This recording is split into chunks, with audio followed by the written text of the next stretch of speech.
Yeah, wow. Stream actually heard me saying "F us up." Hi, how you doing, everybody? Welcome to Songs for the Dust. Uh, Songs for the Dusk. A game about building community in the post-Pocus apocalypse.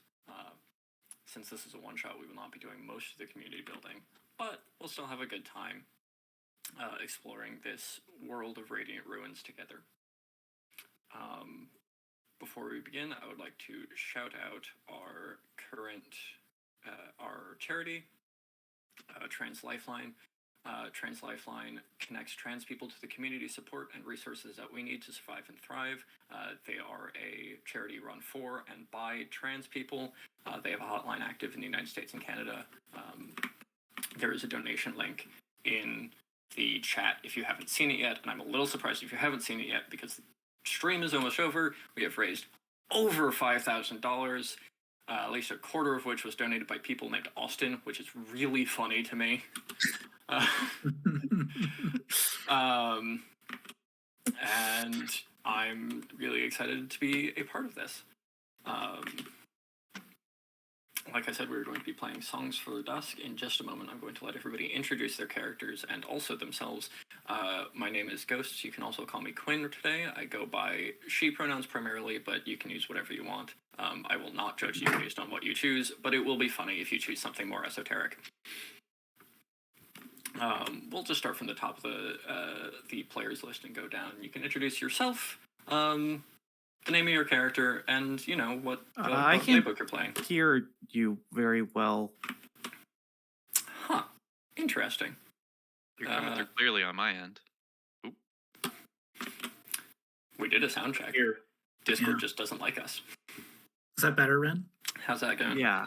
Okay. We'll start with Brandon and go down the list. Brandon, introduce yourself and your character. Yeah. Hey, my name's Brandon. Pronouns he, they. Very glad to be here as well. Today I'm going to be playing a charter named My hyphen Thimble, whose pronouns are she, they. My is I don't know how much we want to talk about like the world of Songs for the Dusk, but they're from Pine Lock, and they have joined this crew here in the desert. They have skin like a starry night, and their hair is like this really thin purplish mist floating around their hair that I'll probably talk about more as we go. But they're a little hesitant about the community that they're in. And hopefully we get to work through that a little bit today. Hopefully we get to work through that, yeah. Next up, we've got Grace. Tell me a little bit about yourself and your character.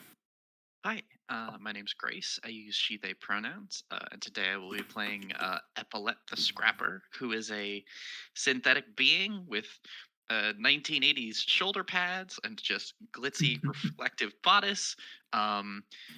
She is formerly broadcast unit Epsilon 44 of the Imperial Media Corps, and has since fled that life for a life of crime and God, what did we describe it as? Like digital realms reclamation and breaking and entering? Yeah.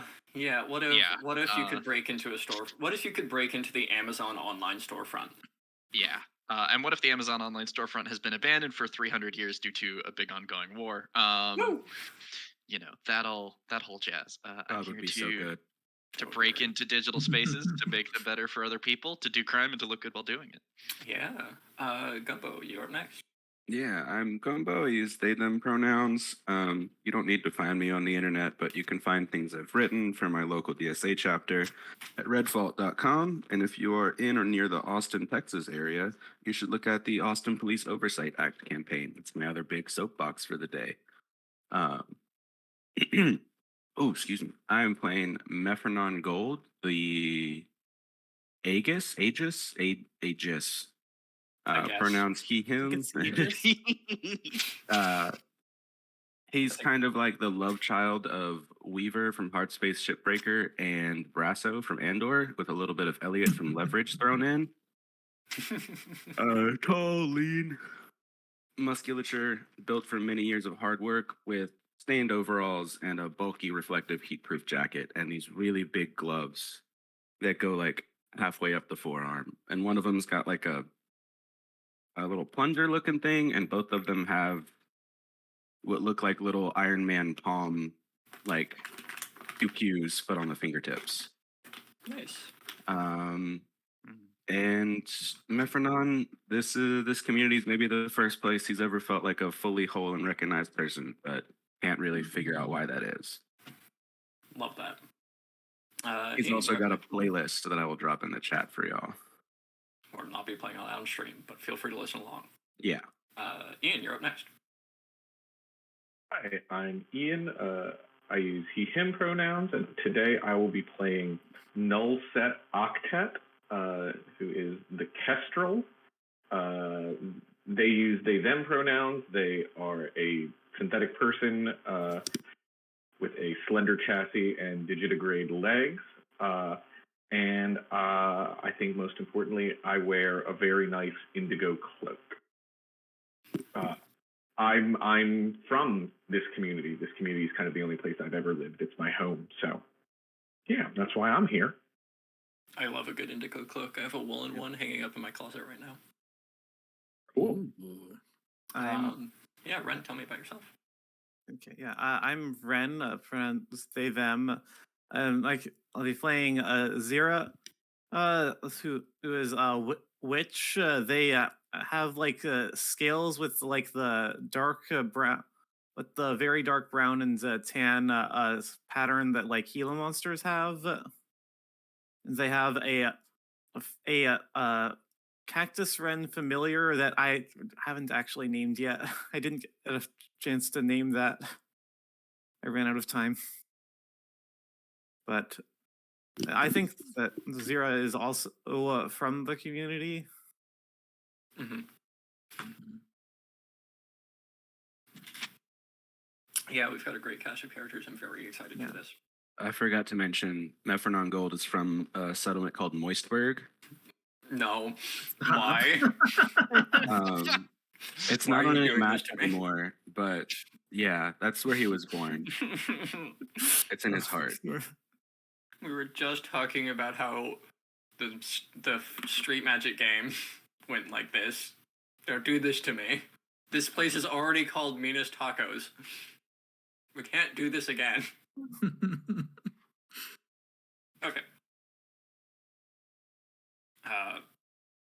I'm going to give us the introduction, and then we're going to hop right in. Given that my Lancer campaigns usually take about an hour past the start time to start, I'm doing great so far. Like all basins, the interior of Malvarose was once a sea. When the world was radiant, this station powered half a continent off the ebb and flow of those sea tides, and the community surrounding it prospered. Now, many years later, the sea is dry, and the turbines rust in their housings, unused and unusable. You are not the first community to settle here, but you are determined to make it work. It's been hard living, but the ruins provided plenty of resources to trade in the beginning, and you've made a life for yourselves. Recently, however, an engineer has come into town. V comes with an idea. Make the turbines run again on a spiritual tide, rather than one of water. The ghost of the sea, V explained, still resides in the old basin, if only it can be called upon and directed. The turbines would need repair and specialized wards, but V and their crew can take care of that. All you need to do is enter the facility, calm the spiritual presence, and survey the crumbling infrastructure. They'd do it themselves if he could get in, but the spirits of this place are determined to keep the outsiders out, no matter their intentions. That's where you come in. Specialist in your field, V wants you to make it safe and take care of the survey work, so V and her crew can come in and do the repairs and refitting needed. Your community could really use the power, and the spiritual presence in the station is starting to reach disruptive levels. But they deserve a home too, don't they? V insists the designs would be non-disruptive to a properly maintained spiritual community, but you never know. Whether you trust her or not, you have a job to do. Take care of the spirits however you see fit, survey the turbines, and report back. Fee is already drafting plans, excited at the prospect, and the town is abuzz with the anticipation of the new power source. Good luck, Augurs. So we're going to start with the normal way that Blades in the Dark campaigns start, the Forge in the Dark jobs, for lack of a better word, because I cannot remember the word. Scores. Begin. Scores. Thank you. They'll probably not call that in Songs for the Dusk. Probably not call that for Songs of the Dusk, but It's called a mission. Yeah. We're going to start this mission the way that they all do. We're going to talk about what you might know, and we're going to determine your approach.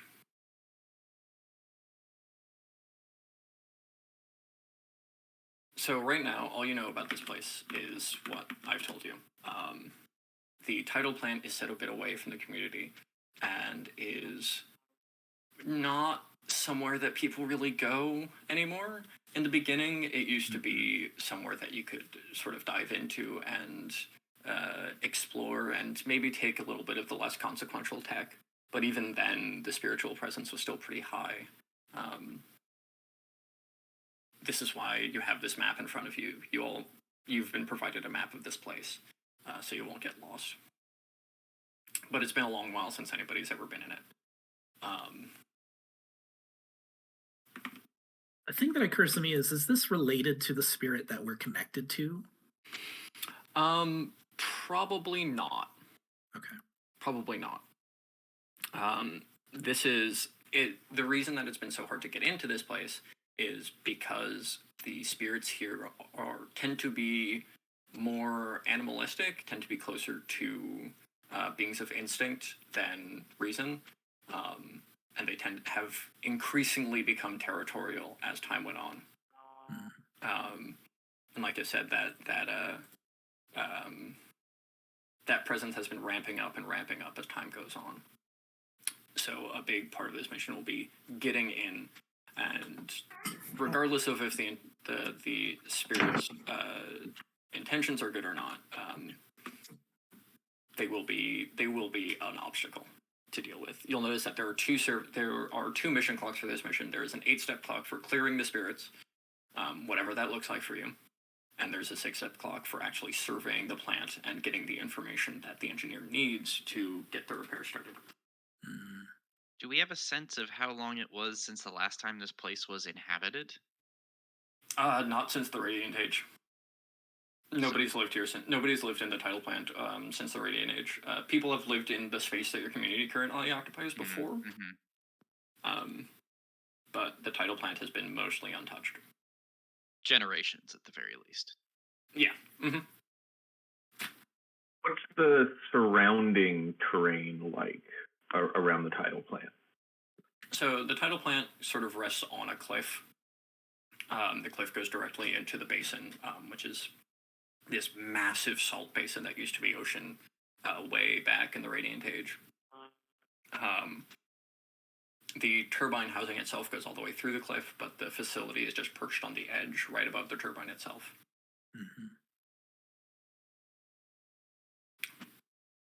Are these plans up to date? Like, are we confident that this is like the schematic that's still true?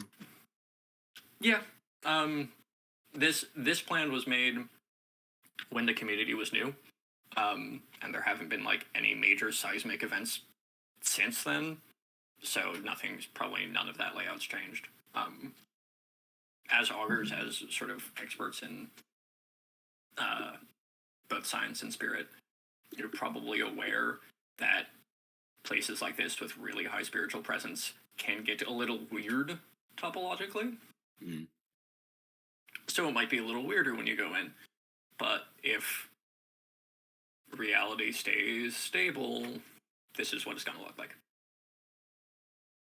Follow-up said- question. Oh, go ahead. You said that there used to be that people used to be able to do some scavenging here. Is there anyone still in the community who did that, even if it was years ago, who has been in the who would have living memory of at least some levels of the interior? Ooh, that's a good question. Absolutely. Do any of you have any anchors or friends or rivals that you think would be a good fit for this?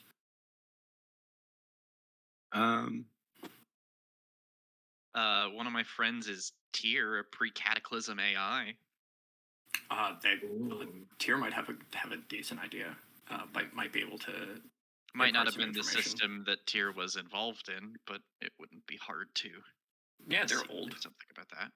Yeah, they're old. They might have some knowledge about that.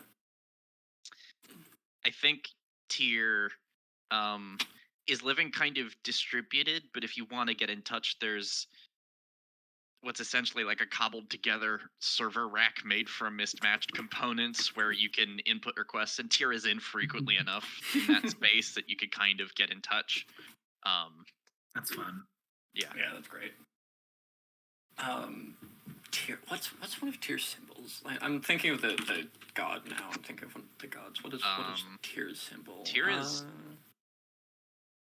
is no, Odin is. Oh, Tyr loses a hand to Fenrir. Ooh, that's sick. And then gets eaten by a dog. Tyr and dogs don't have a really good relationship. So I'm wondering if Tyr's avatar isn't like a cat. That'd be funny. What if Tyr is like a warning system, like is supposed to tell you when the dog is about to bite their hand off? Yeah, metaphorically speaking, Tyr used to be a warning system, but it's been long enough that they've sort of got bored and are doing other things. And I think their avatar is a three-legged cat.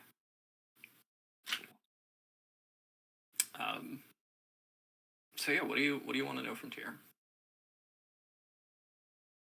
You have a positive relationship with Tyr. They're pretty happy to see you. What was your question, Ian? I was interested if we had anyone in the community who had been in the title plant when it was still somewhere that people felt safe enough scavenging, at least in the upper level. Yeah, that would be Tyr. Would be your best bet. I'm sure there are other people, but Tyr is your friend and would have been around, being functionally immortal. Would you like to do some sort of role, or would you like me to have? I can't. I'm having trouble hearing people again. It's very strange. Discord does not want to cooperate today, apparently. Discord. Sorry. Yeah. Being this is a Blades in the Dark game, tell me what you're going to do first. Tell me what you're asking. Tell me how this conversation goes. I think Tyr greets you happily. I don't think Tyr is an AI of many words. I think Tyr is mostly body language and occasionally text. So when I also like to imagine. So Tyr being an AI doesn't need to sleep, but I imagine that their avatar is waking up from a nap when you walk in to start this conversation.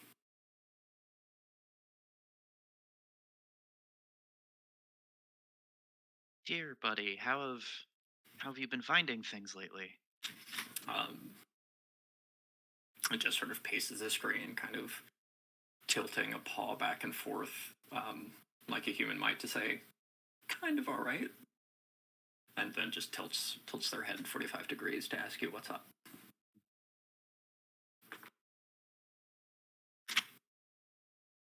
Oh, and now Ian can't hear anybody. Oh, just having cascade issues.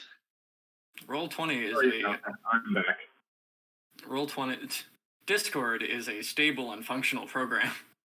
You're about to slander Roll20 when it's not even Roll20's fault. It's probably somehow Roll20's fault. Oh, It's okay. It's still the case that it would be worse if you were using Roll20's built-in voice chat, so it applies. Yeah, absolutely. We can always slander Roll20. Yeah, no, go for it, sorry. Ian, would you like the honors of asking the question? I mean, I think it would make sense if this is tier for you to. I'm fine taking the back seat. I think we're clear on what we're asking. So it's your relationship. I'm more interested in seeing your character's relationship with your contacts Totally than fair. mine. Well, Tyr, we're headed out to the old turbines, the tidal plant in just a short while. We were curious if you remembered any maps from there, or if you remembered the last time someone had been through. Looking for really anything you may have seen in your wandering. Tyr, when you mentioned going out to the turbines, Tyr's ears and tail like perk up excitedly, and then slowly they get down to like a very cautious crouch. And underneath, just like in the green glowing text of the terminal, is just why.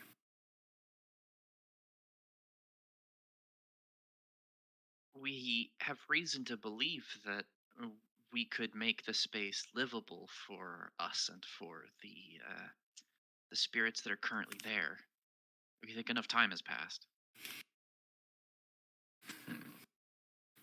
What does Tyr? How does Tyr feel about this?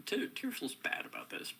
Mm. Tyr thinks this is dangerous. Tyr wants to protect. Tyr, being a warning system, is probably a little bit anxious and probably a little bit overcautious.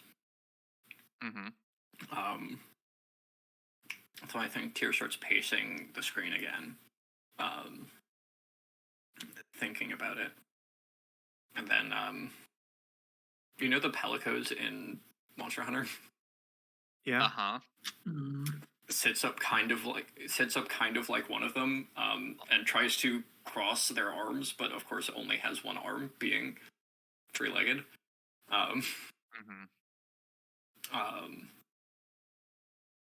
And it's just like, I think the text is the text that appears under is, without good reason, I cannot send you in there.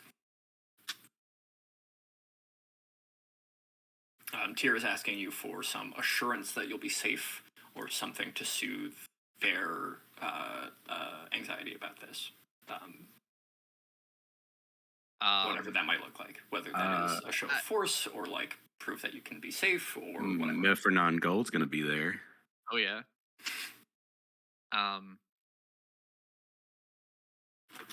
Yes, we'll have the appropriate people to handle the situation, and our orders are fairly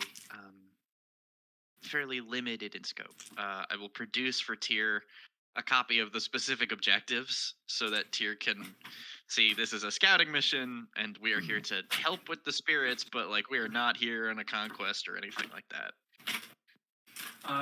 Yeah, this sounds like this is going to just be a basic gather information roll to me. What ability are you using here when you produce these? What ability are you using here to convince Tyr to give you this information? I mean, Tyr is my contact, so it's probably. I'm not super up on the skills. Is this like connect to just like understand where Tyr's anxieties are and talk like, no, we're gonna be okay. We're gonna move around this. Yeah, absolutely. Yeah, this definitely sounds like connect. I think Tyr is your friend, and Tyr wants to help you and wants you to be safe. So I think the impact here is probably going to be high if you roll well, like at base. Can I help at all? Yeah, absolutely. If you're there, like you're there, your very presence, being an Aegis, is probably soothing to Tyr's. And I have a move too. When you collect info about possible threats to your team or NPCs in the current situation, you get +1 impact from intercepting fist. Ooh. So I feel like that makes sense. You're already at high impact, so in this case, it doesn't change anything. Dang. Okay. Well, I'll still help. Yeah, it's still good to help. So mark the 2 stress. We can't go to like orbital impact. We don't have. Unfortunately, Songs for the Dusk is actually a bad game that doesn't have super powered impact. Okay. It's a shame. We'll play a good game next stream. It's fine. Yeah. No, Songs for the Dusk is great. For the scope of the Roll20, this would be Fortune Roll Great on impact. Is that the yeah, rating here? fortune roll great. I think if it's fortune roll, it doesn't have effect. For collecting That's- information, it yeah. does, because that affects what kind, like how good the information is that you get. And I'm Should getting I still a bon- mark stress? Yep, because you're helping. Okay. So mark 2 stress. cool. and I'm getting a die from Menafron Gold. Mhm. It's two stress to assist. Mhm. Oh. No, it's 1 stress to assist. Sorry. No, Yeah. 1 stress to assist, 2 stress to push yourself. I mix that up sometimes. I was like, oh, I don't know if I want to help anymore. Sit in the Yeah, corner. that's Oh, expensive. be helpful. Yeah. Starting off really hard. Mhm. I did say I was gonna drive this character like I stole it, so You did Great. say that. If I do get a Um, roll wrong, feel free to correct me. That's a 6 on Love to see a 6. Menafron's granted die. Yeah. Starting off right. So Tyr's going to tell you a few things. Tyr, I think, is going to mark out the room that seems to have like the greatest presence in their experience, from what they've heard. Money says it's the transition room. The transmission room. Mm. See, that's where I was thinking, because I know what's in the transmission room, and the transmission room is really funny.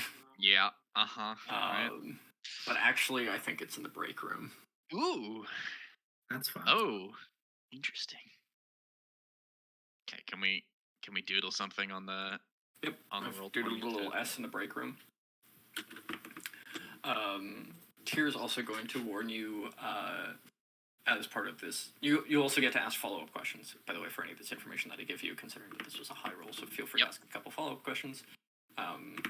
And Tyr is definitely going to warn you that groups of spark weasels have taken up residence in recent days, so maybe keep an eye out for those. oh yeah. What's in the boiler room? The break room has the highest quantity. It has the highest concentration of spiritual presence. 10-4. Spark weasels are like normal weasels, but they're electric type. You know how it is. They're this generation's Pikachu clone. Yeah. They're I like guess- a Lanoon if Lanoon was electric type. Yeah, I guess broadly, what should we expect from the spirits that are there? Tyr thinks for a second, and then like claws out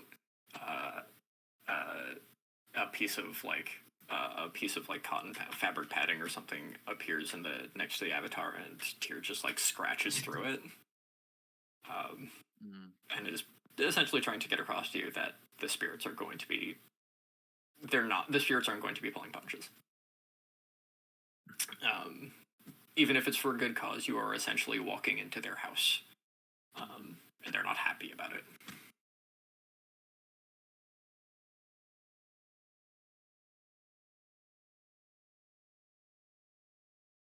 Anybody can feel free to ask follow-up questions. It doesn't have to just be epilogue. Yeah, does the witch of the group have particular insight into this spirit malarkey? I mean, the thing that I was going to, I was going to do like a separate thing, with relating to this, but Yeah, we'll do that in a second. If nobody has any more follow-up questions, we'll just move on to that, though, I think. What does Tyr want us to bring back from the plant besides ourselves? Ooh, that's a really good question. That's an excellent question. Obviously, Tyr wants you to come back safe. Thanks, buddy.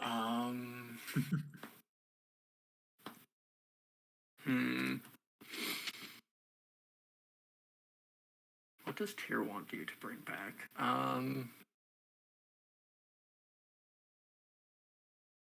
Tyr wants you to bring back any physical copy of an AI that Tyr used to know once upon a dream, that protected the plant. There and was might an AI there. and might still be there. Do we have a name for that one? What's a good name? Because Is this it- is also, I think, an alarm system. Waterbreak.exe. Oh God, I hope not. No. Or like it's just cooler.exe. I really like. .exe. Yeah, Heimdall. I think because this is supposed to be an alarm system for this turbine. Mhm. So yeah, I think once you bring back any physical copies of Heimdall that you might be able to find, or at the very least get Heimdall up and running again because Tyr misses them.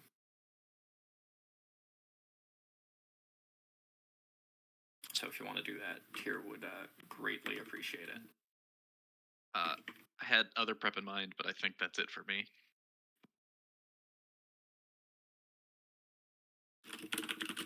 I'll write that down.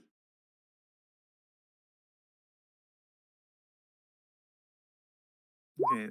So the thing that I wanted to do was like just like go like to the like in the general area, like to like the spirits in the area Mhm. and like see like what's up with them generally, like yeah, like sort of like trying to like get information about like what's going on there. Yeah, in get a that good read sense. on them before you get in. How are you doing this? How does the witch do this?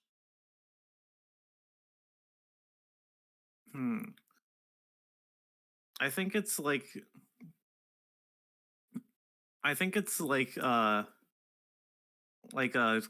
closing my eyes and like have I decided a name for my familiar is Needlepeck Oh, that's a great because name. of the cactus. That's a great name. Yeah. And so like I like closing my eye and like concentrating and also like Needlepeck is like chirping in my ear. Mhm. And that's sort of how you're attuning with the spirits in your area. Cool, cool. This is gonna be another gather information roll, I think. Yeah. It sounds to me like you're using tune. Yeah, I even used But- the word tune when describing it. Exactly. I would be happy to assist unless anybody else had strong feelings about helping our witch friend. I was thinking it would make sense for me to be able to help guide them close to the site safely. Yeah, to and be you able have the to attune information with that those we got. spirits. Okay. Cool. Yeah. So Marcus just there, or use a harmony. As a reminder to all the players, you have 2 harmony you have 2 not harmony. Harmony is your personal thing. No, harmony is the group thing. Melody Harmony is the personal thing. Melody is the group thing. Thank you. No, you have 2 melody is the harmony. personal thing. Harmony is the group one. Thank you. Harmony is Gambit's. Melody is special armor. Thank you. I'm scattered this morning for obvious reasons. Okay. Yeah, you have 2 harmony to start with. Doing group actions Okay. can net you more harmony. I've marked the 1 stress. Mm-hmm. Okay. Yeah. Okay, and let's see. That's 4. Yeah, on a 4, this is probably going to be more standard impact, especially on a 4. So yeah, ask me your. Oop. Nobody saw that. Ask me your question. This wasn't. This was. This wasn't like I wasn't like I didn't really have like particular questions in mind exactly. It was more like a what's like going on here and like what do I that's like a question. sense? That's a question. Perfectly valid question is what's going on here.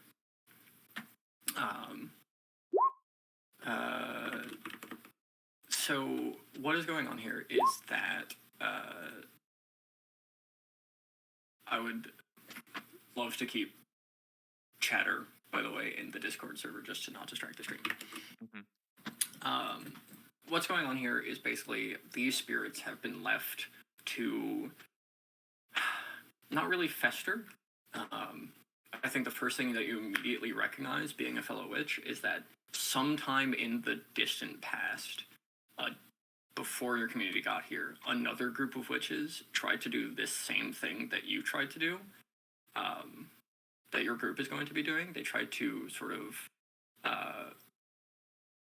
calm the spirits or put them into a more easily manageable state where they weren't so dangerous, and only got halfway done. So a lot of these spirits are stuck here and not happy about it, and more spirits have been wandering into this trap and getting stuck here. I see. And that's why the spiritual presence has been increasing somewhat dangerously. Okay. One of the wondrous friends in the rival section is Speaka, fellow Charmant. So, Nice. and the friend there is Rosalind, a diligent doctor. That's not. I don't think that's not their thing. Yeah. I don't think it was a team of doctors anyway.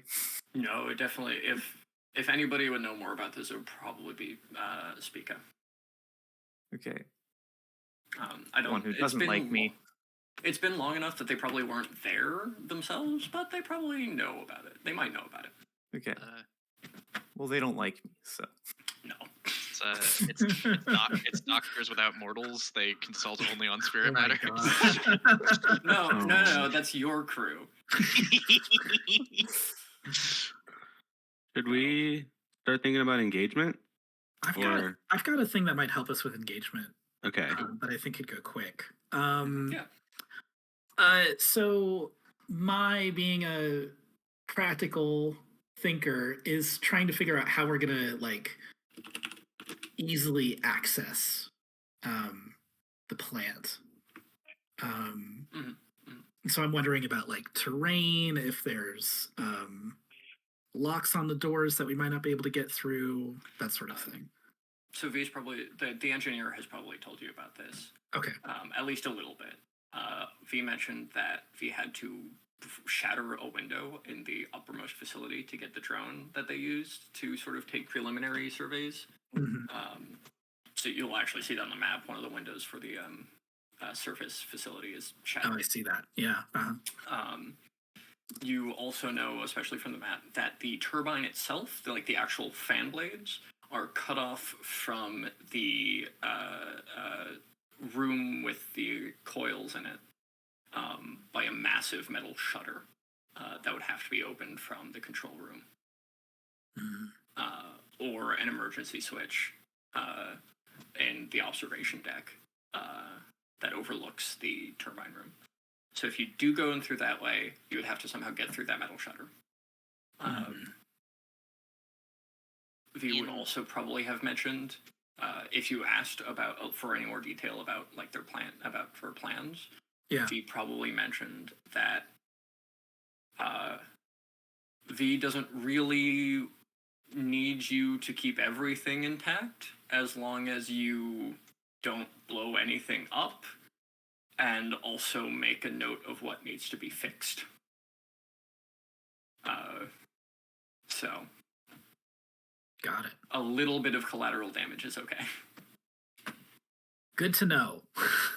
In the vein of opening the door, have they given us some sort of portable electrical generator? Because the plant has no power, right? Right. Yeah. V has nothing of the sort to give.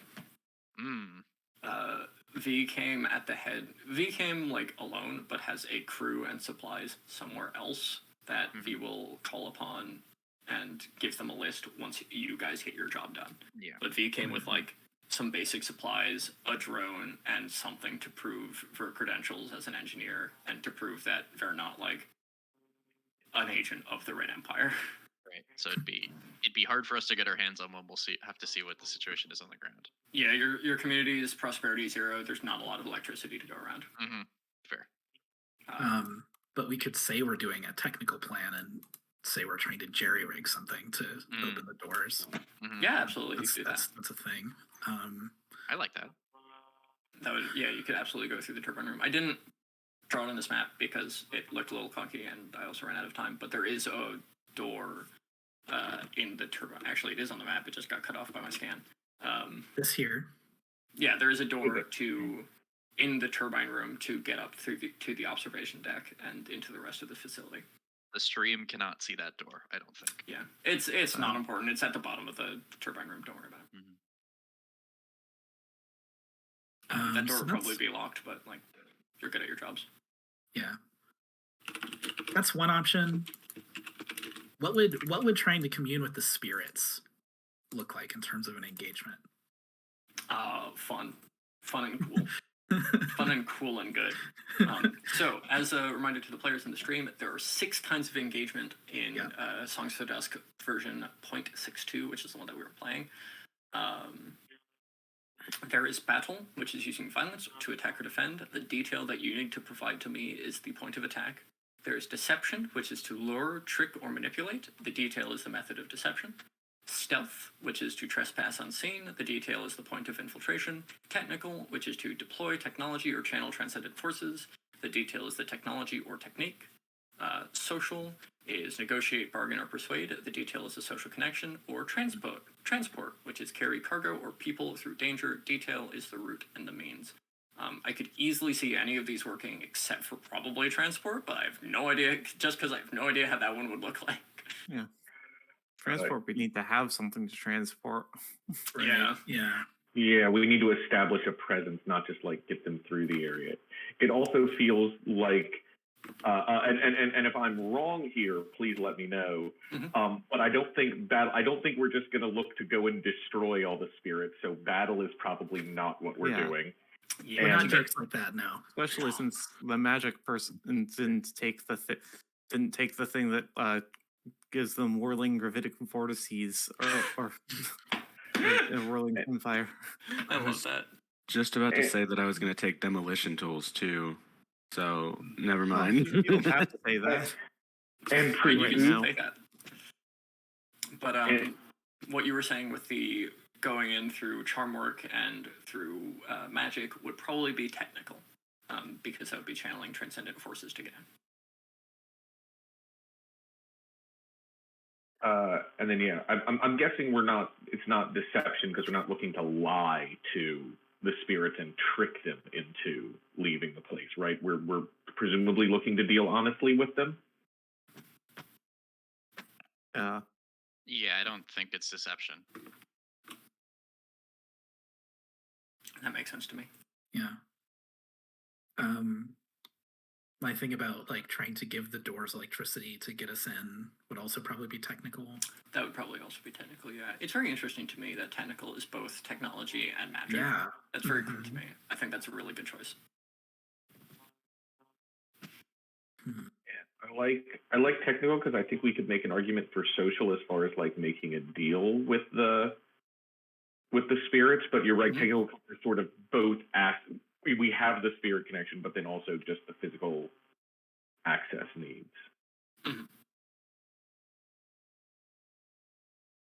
Yeah. So what are we thinking? I think my money's on technical. Yeah. Me too. Yeah. And like using that to specifically to commune with the spirits seems like the most fun. Mhm. And it gets Well, if us you- into the thick of it right away too.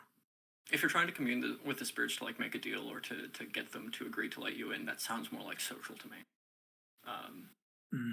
Technical would be something more like you're using magic to like carve a path through a door or I a see. ritual to teleport inside or a ritual to make something safe. But if you're talking to the spirits to get them to let you in, that's definitely a social role. That's definitely a social kind of engagement to me.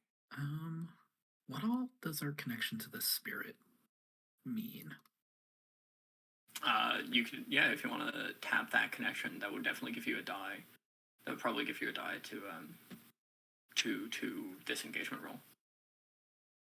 Get Zordon's help. Yeah, and also it'd be like it would show like my reasoning is that it shows that you're like trustworthy people. Mhm. You show these spirits that you've dealt with with other spirits fairly and honestly, and that you have their trust, and that gives you a little bit of extra clout here. Yeah. What were the qualities we chose before? Was it Mischievous and ancient, I think. Yeah. Yeah. And patient. I think we Yeah. went with 3. yes. Patient. Yeah. Mhm. The 1,000-year pranks. Yeah. Yeah. Ugh. You've definitely been on the receiving end of a prank they set up like 200 years ago for somebody else. God. But yeah, that connection would definitely give you a die if you chose to do the social route here. All I'm saying is there's a non-zero chance our spirit is directly responsible to why the ritual did not complete the previous time. This is There the is- payoff for some ancient prank. Ugh. Well, you didn't ask, so they didn't tell you. I was thinking about asking, but I didn't. We have to get on the boat. We're out of We time. got it. Yeah, we got it. Yeah. Yeah. I don't know. I like social. How do people? Yeah, I feel? like social too. Yeah, social seems like the thing that it would be if it's not technical. Mhm. Cool. So the detail of this is the social connection, and we're saying that that social connection is your connection to is both like the witch's ability to like cross this bridge, Mhm. and also your connection with your own spirit, giving you a leg up. Yeah, that's the detail to me. That sounds right to me. Mhm. Should we Yeah. establish who the spirit is hanging out with, like in this moment? Because it says,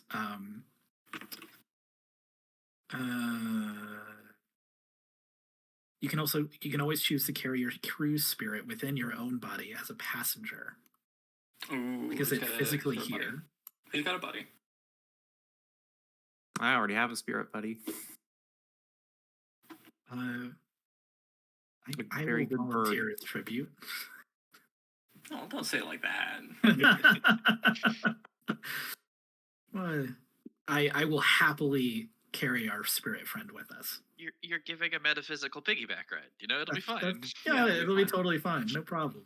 I do And that like every definitely day. not a It's fine. picture. I'm definitely not already hesitant about this whole situation. Look, I do that every day. It's fine. Hey, Yeah. I pushed for technical. We've been voted out. It's fine. let's go with the one that's gonna get us in the most hot water immediately. I love that. That's the cinch. Yeah. So once the players choose a plan and provide us detail, the MC cuts to the action, describe the scene as the crew starts the operation, and encounters a first obstacle, but how is this established? This is the engagement roll. It's a fortune roll. We start with a die for sheer luck. Is this plan particularly bold or daring? I don't think so. I think this is a cool plan, but I don't think it's particularly bold or daring. Yeah. We have a spirit. We're talking to spirits. Yeah, we have a witch. I am going to give you an extra die because your contact here, your spirit here, is going to help you with this mission, is helping you out with this mission, and is that point of contact. So you do have to start with 2 dice. I don't think you have any foundations or anything that give you a bonus to this engagement roll. And I can't really think of anything else that would give you an extra die, but I can think of something that would give you a penalty -1 die here. Because like I said, these spirits are a little bit more animalistic than some of the ones that you're maybe used to dealing with. So they're a little less susceptible to being reasoned with. So it evens out. Yeah, so I think you only have the 1 die. Do we need to declare a load before or after we roll for engagement? I forget. It is before. So now that we know you have only 1 die, everybody declare your load. You have light, medium, heavy. I'm assume we're all familiar with how load works in Force in the Dark games. Yeah.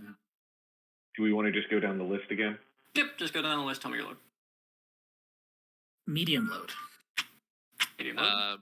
Epsilon will take. Sorry. Epaulette will take medium load. Take medium.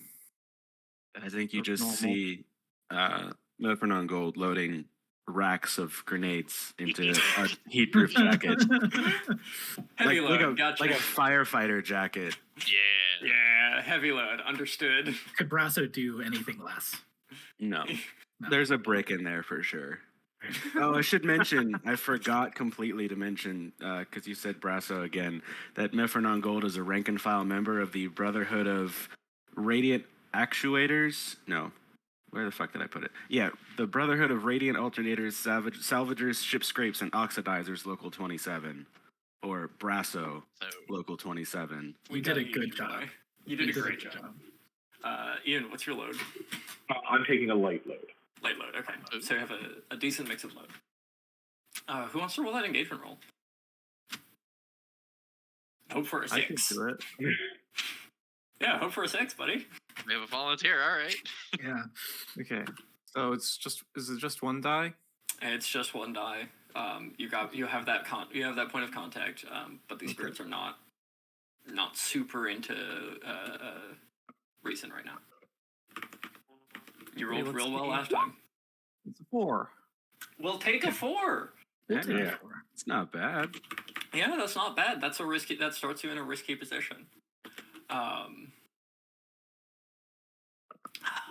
Boy, I think they do let you in. I think this does give you an in. What entrance are we taking? That's The front door? yeah. Are you going through the front door? Or are you going through the turbine room? First off, Can we go through the turbine room? it would. Well, you rolled a 4, so yeah, but it would just change the nature of the consequences that you'd be facing. I mean, probably. I guess it probably wouldn't actually make that much sense for it to be underground. Like, isn't that underground? It looks like it's underground. It's not underground because this situation, like I didn't draw it on the map, but this on a cliff, this right? facility is on a cliff face, and the actual turbine is open to the. Oh, that makes sense. Yeah, the actual turbine is open to what used to be the sea, but is now just a big fat Uh, salt basin. Let's go in through the front door since we can't do the stuff in the turbine room until we get to the control room anyway. Yeah, it makes sense. Yeah, they absolutely let you in the front door, and I think you're all a little surprised to see that the facility still has power. If any of you used to run scavenging runs here, it didn't used to have power. This is a relatively new development. The engineer, being new, did not mention this because he just thought it always had power. But the elevator down into the facility is working. The spirits invite you in. It's a nice little pleasant ride. There's some neat elevator music. Do, do, do, do, do, do, do, do, do, do, do. Then halfway down, the elevator screeches to a halt in the casing and gets stuck. Yeah. Yeah. Remind me of your spirit's name. I have forgotten. For it? Did we name it? That's Is the excellent question. It's sounding like the answer is no. It would be on the crew sheet, right? If we did No. name it, that's where we would There was know. nothing on the crew sheet for it. Woo! Oh, good. We had yeah. we had a did. Google Doc for ourselves though, didn't we? We did have a Google Doc. Yeah, we had a Lines and Veils doc. I Lines don't think and we Veils wrote anything in Um, particular in Oh, there. boy, I no, we did think- not. I think a good name for this, for your AI, would be Rose White Crossing. Because thought your this crew was name a is the Rose White spirit. Crossing Cooperative. Sure. I thought this was Yeah. a spirit, not an AI. The line is definitely mixed, blurry between those two. I think Okay. in the post-radiant world. But you're correct, it is a spirit. Rose White Crossing. I love the idea of a spirit named Rose White Crossing. And Rose White just sort of like, it's a very nervous chuckle. And it's like, oh, so that's what happened to the elevator cables I messed with. Heh, heh, heh. Heh, heh. Heh. Mm. In my defense, I wasn't supposed to be in the elevator. Quick look at Mephron Gold, just sighing, hand rubbing metallic face. Are we gonna have to climb this? I really didn't want to climb anything today.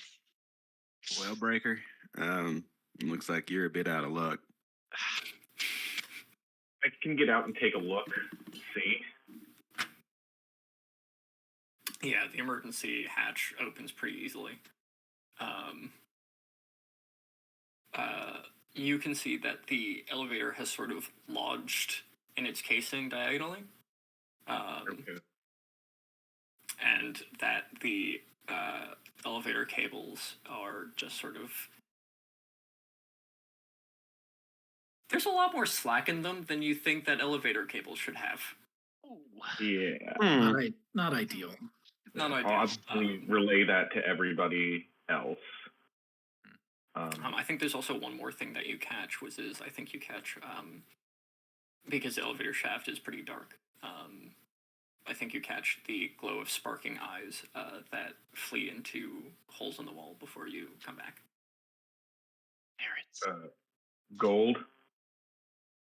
Yeah, 10-4, solid copy. I'm gonna try and figure out what that. I'm gonna follow that. You're gonna follow those eyes. Yeah. Yeah, this isn't. I don't even think this. Well, yeah. Let's make this. Let's make this some kind of roll. I can think of some consequences that would happen here from climbing an elevator shaft to chase after glowing eyes in the dark. I don't know if chase. Bing?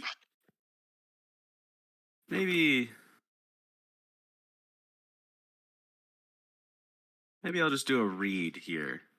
Oh, okay. Okay, so you Just just see want if I to hear all can, these like, if I focus, if I squint really hard, if I can see, like, where in the shaft they seem to have gone to. things. Yeah, sure. Sure. We'll still make this a proper roll. I can still think of some consequences here for this kind of thing. Okay, I have one in read.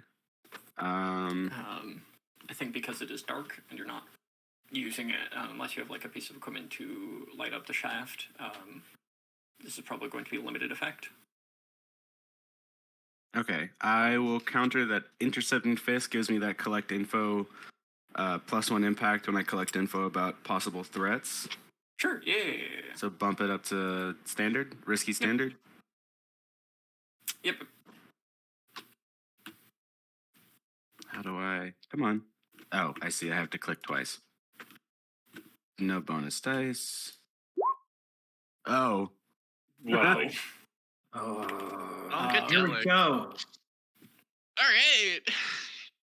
Look, I'm 54 years old. I got 2 titanium knees. I don't have great eyesight. Follow me on this journey, which is that a 54-year-old man, 54-year-old person standing on top of a busted elevator that isn't in the best shape is probably a bad idea for the elevator.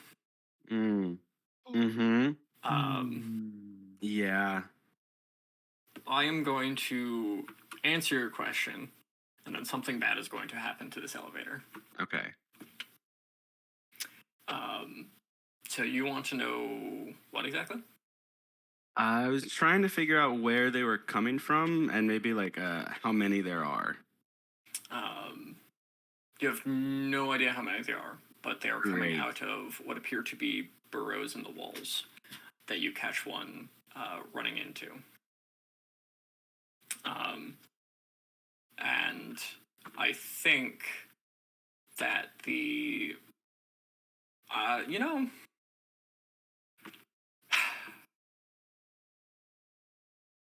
this elevator probably just falls the last little bit. Well, that's what we wanted to have happen anyway, right? Exactly, it's a good thing. I'd love to try to throw the emergency brake to prevent that from breaking all of our bones, joints, and otherwise bits and bobs, please. Love to fail Exactly. upward. The people inside the elevator where they should be are going to be fine. You're going to be a little bit rattled, but you're going to come out at the bottom of the elevator. It's going to go. It'll be fine. You can wrench the doors open, easy peasy. The person standing on top of the elevator is probably going to take a level 2 harm unless they do something about this. People Oh, standing on someone's top of the cat. elevator, I'm up here too. Oh, I thought you went back inside. If you're also on top of the Oh, elevator, yeah. if you're also on top of the elevator, I'll swap that to both of you take level 1 harm instead. So wait, it's Mephron and whom on top? And null set. Null set. Okay. Yes. So you both will take level 1 harm as this elevator falls, unless you resist. Jinkies. Yeah, I'm gonna. Yeah, I definitely want to resist. Is there anything we in the cabin can do to like wrench them in here, or no? Probably not. I mean, that No, would be no. protecting and then resisting for them, right? Yeah, that would be protecting and resisting for them, yeah. Someone has to be there to actually pull the emergency brake, but other than that, yeah. That would be Y'all are resisting early. for Y'all them. have a good time resisting that. Yeah, I could try doing that. Yeah, if you want to resist for them. This is almost certainly this is physical harm caused by doing something, and you would be resisting it physically. So this would probably be a kinesis. Yeah, resist. Okay. Ren, I are you will- sure you don't need the stress for the spirits later? I will also say I'm really good at resisting things like yeah. this. Okay. Well, then do it Yeah, yourself. same. Well, then fine then. You don't need my help. You don't have it. No. Which yes, I'm setting myself up to roll like 4 1s here. I know, but Yeah, Hell this yeah. is definitely some kind of kinesis resist. For both of you. You guys are gonna be 3. fine. It'll be fine. Look You at got that. 6. You did fine. There we go. I'm good. Mephron Gold is great. That jacket's got a lot of padding. See, you're perfectly Yo. fine. Mephron Gold takes it directly to the titanium knee, and it doesn't do anything. Woo! I think I have explicitly written that they don't give him superpowers, and yes, they still ache when it's gonna rain. Yep. but at But least does- they're not bone. At least What they're not what do titanium bones clanging against the ground sound like, though? bad. Not great. Not great. I think I just grab onto the cable quick Yeah, enough the that I bones just are, don't like, move stronger. and then slowly lower myself down. Mhm. You did the smart thing. Yeah, bones are pretty strong, but also titanium doesn't bruise. This is true. Titanium doesn't leave you with a nasty bruise that you have to deal with. But yeah, the elevator, the clang of the elevator hitting the ground echoes throughout the entire plant. I think all of you can hear giggling both from your local spirit, who is hanging out with you, and also from the other spirits in the plant. Also, shoutouts to the new drink, the Titanium Knee, 2 ounces of silver tequila, 1 ounce of Drambuie. Oh my god. Maybe try that after we're done playing. Ooh, if we're calling out chat just past the top of the hour, make sure you go donate to Trans Lifeline. Yeah, do that. We'll take a break in about half an hour, 45 minutes or something. Yeah, we're good. Sounds good. But You say as you yawn. Oh, I just yawn chronically. You all right, Goals? Yeah, that'll buff out. Looks like it came out of some holes in the wall. Might need to, But what was it? Spark Weasel. Epaulette wrenching the doors open so the rest of us can clamber out. Just like all of the grace of a meteor strike, Mephron. Yeah, well, when you get about as old as this, sometimes you just take the hits keep on coming, but it's all right. We're gonna walk it off. Let's keep on going. Looked like they ran away from us anyway. Remember, they're always more afraid of you than you are of them. And that was the elevator down into the lobby, right? Like we've just crashed all the way down, and now there's like a waiting room. Yep, you're in the lobby. Fantastic. The lobby, I Oh. think, is very like the lobby is very nouveau 70s. Oh hell yeah! You Is know, there a like- smoker section? The cursed answer is no. There's a vaping section. Well, first answer, please, yes. So yes, but only if you vape. Wretched. There is a vaping and a non-vaping section of this lobby. And I'm assuming this is a plastic plant here. Absolutely, God, yeah. Okay, good. Somehow it's also wilted. You don't know how, but some of the leaves on this plant are also wilted. Spirits, you know. Yeah, It's spirits. like plastic degrades over time. Yeah. There are paintings on the wall of like founders, like yellowed paintings, faded paintings of like founders, and there's an employee of the month wall. Half the paintings have fallen to the ground and shattered, but it's fine. Cool. Is there a receptionist desk? No, there's not. Is there any sort of like system for automated reception or anything of the sort? Surprisingly, no. Mm-hmm. If the closest computer terminals, according to the map, would probably be in security of the control room. Yeah. You sort of get the idea that the only people who are supposed to be down here are like people who, like the half a dozen people who work here. Is there power here as well, or was that exclusively the elevator? Yep. Yeah, there appears to be power throughout this facility. Absolutely not going to ask out of fear that the answer was no. There's also a very nice breeze coming from the vents.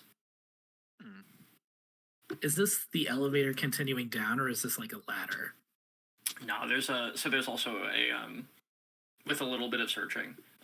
There's like one patch of carpet that has a handle on it, like one of those embedded metal handles that you can lift up, and there's a ladder going down. And there's also a door to the locker rooms on one of the walls. I think we should check out what's in the break room. Yeah, I have an interest in getting to security myself. I think that's where it'd be most useful. We gotta pass through. We're also supposed to survey the plant, right? Get an idea of what's going on everywhere. Yeah. Security would be where most of that information would be if the cameras are working. Well, also the plant is where surveying information on the plant would be. Like the just going through it. Yeah, a good place to survey would be security, HVAC, the control room, the transmission room, the actual turbine room. Yes, I'm aware they just named almost every room. Yep. Now we can split up. That's what we're supposed to survey. I was kind of leaning towards splitting up, yeah. Got a lot of ground to cover. But I think you two should maybe take the stairs. Who's you two? You The saying two that 'cause that suffered damage falling down the elevator, or would have rather. I'm Well, fine. I'm going to the break room.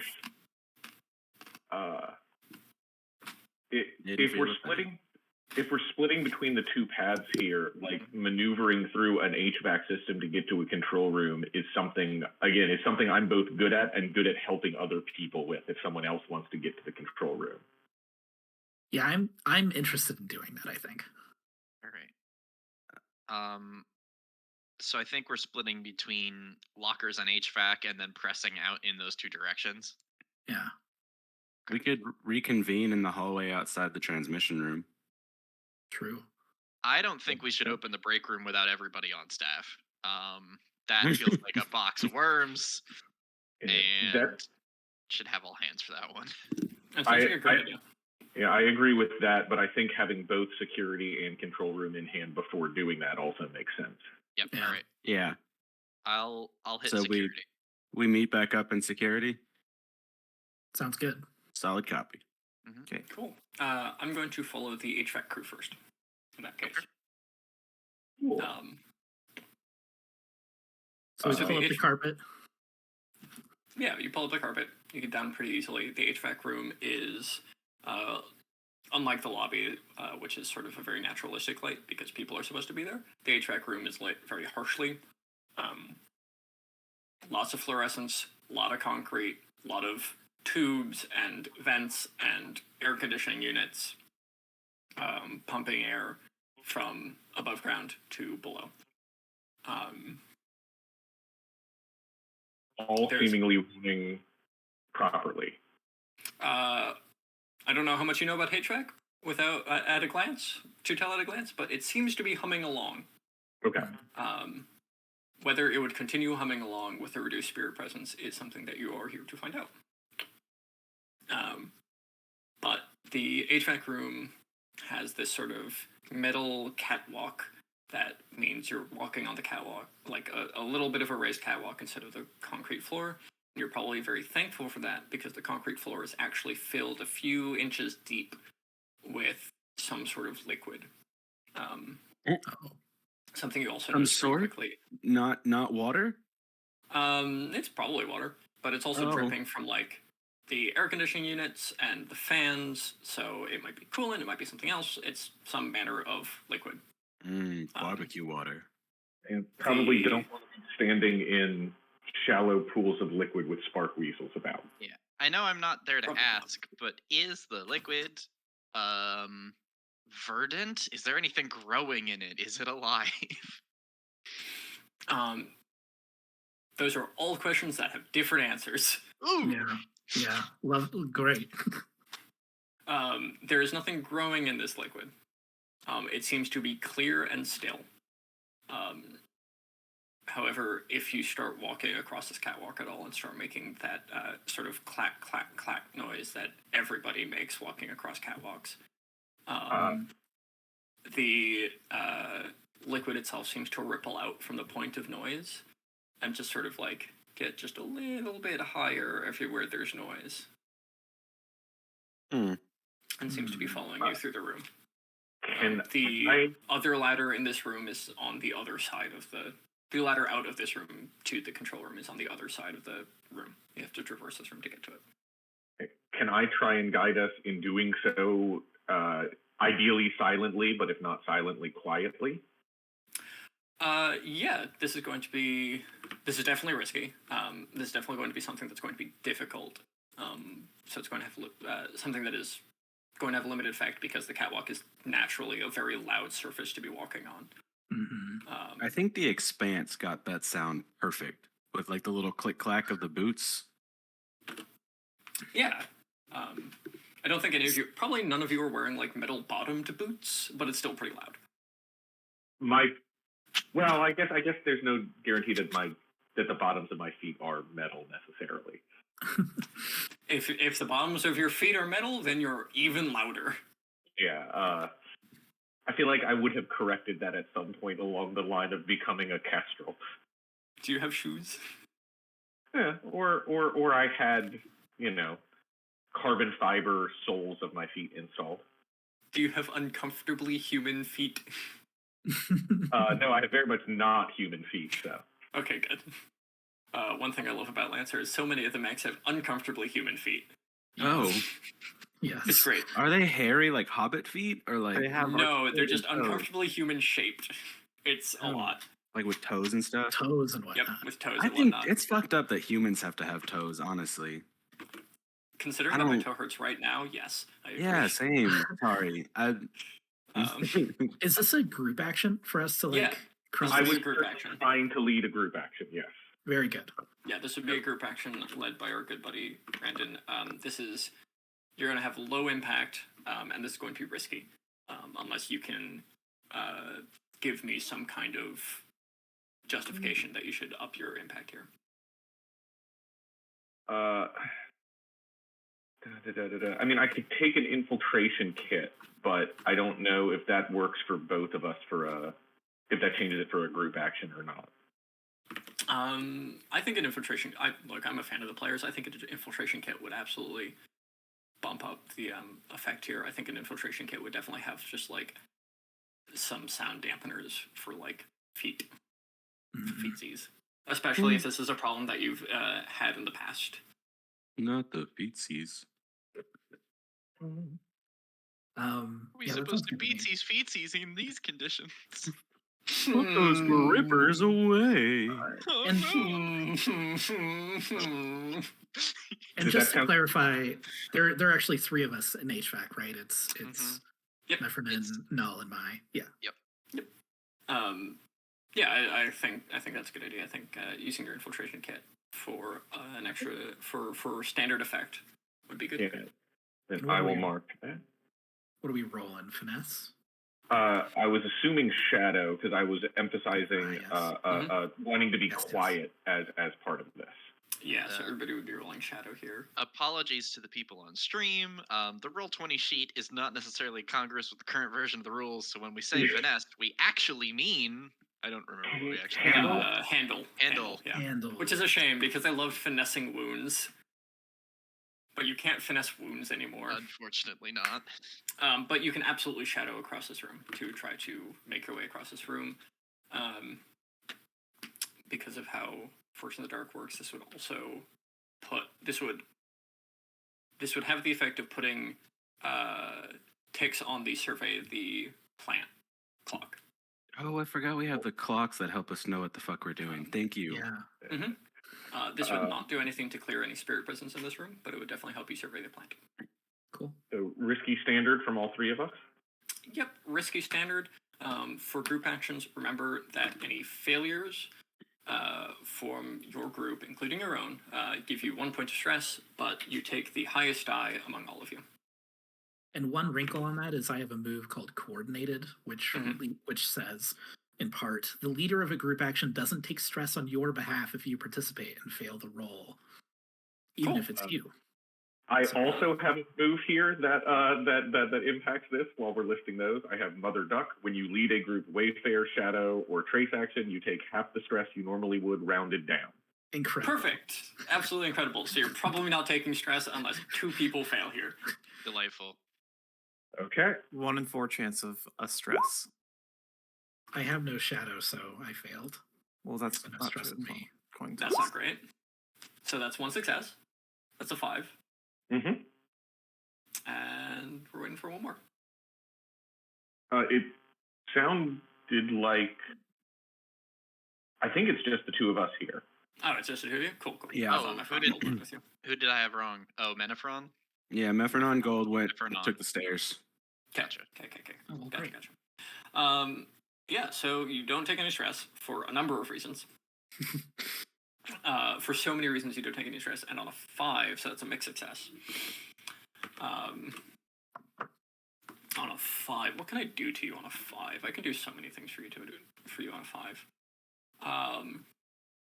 I think the correct answer is probably just reduced impact. I think you are so focused on getting across this room safely that you don't have the time to do the surveys that you need. So you're only going to get 1 tick of the survey plant. Oh. And like I said, this is not going to clear the spirits at all. So you're going to have to find some other way to do that. But you are able to traverse this room in safety. And if you want to do anything else in this room, I won't make stealth a big problem.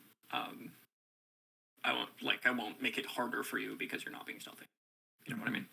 Yeah. Like Yeah. failing, becoming seen is still a consequence, but it would be anyway. You get what I mean?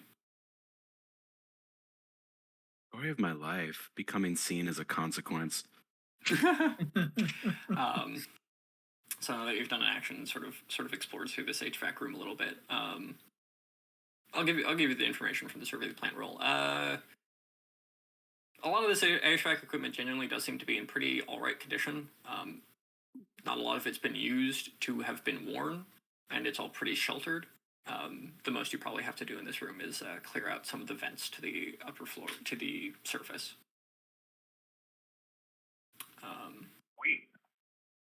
Yeah. Let's go to the other group, who have just entered the locker room. The locker room is just pretty basic. It's this pretty basic room. It actually only has 4 lockers in it, like four and change lockers in it. This facility was not made to have a lot of people in it. Question. The answer. Is it locker room like how you would think of like a school locker room where there's showers, or is it locker room like there's just ear lockers? Just lockers. Just There's lockers. Okay. just lockers. There's also a changing room because there is hung up on the wall somewhere. There is a little man, I don't know what they're called, but it would be a suit that you would wear when going That's to right. somewhere that might have a lot of it's a suit that you would wear Faraday suit. if you're at risk of getting shocked electrically. Like a Like a rubberized cage? Yeah, like a situation. rubberized suit. Yeah, like a rubberized work suit. Okay. There are probably a couple of those hanging up, and there's a little changing room to get into those. Gold, I hope Um, you know it was just teasing you earlier. Didn't actually have to take the stairs. No, it's all right. I didn't feel like scaling vertically down again.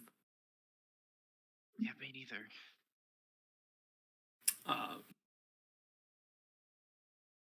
Well, looks like we got one way forward and one way back. I ain't going back where I came from, so mhm. I'm going to quickly scour the room for computer inputs or any sort of automated system. It just I mean, continue to give me nothing if that's what's happening, but is there any? Yeah, you're doing your due diligence. You're doing your Yeah. due diligence, and I Mhm. appreciate that. Yeah. Unless you try to open these lockers and break into these lockers, because they're all rusted shut and the names on them have been long since worn away. Does it look like they're running any power? There's lights in this room.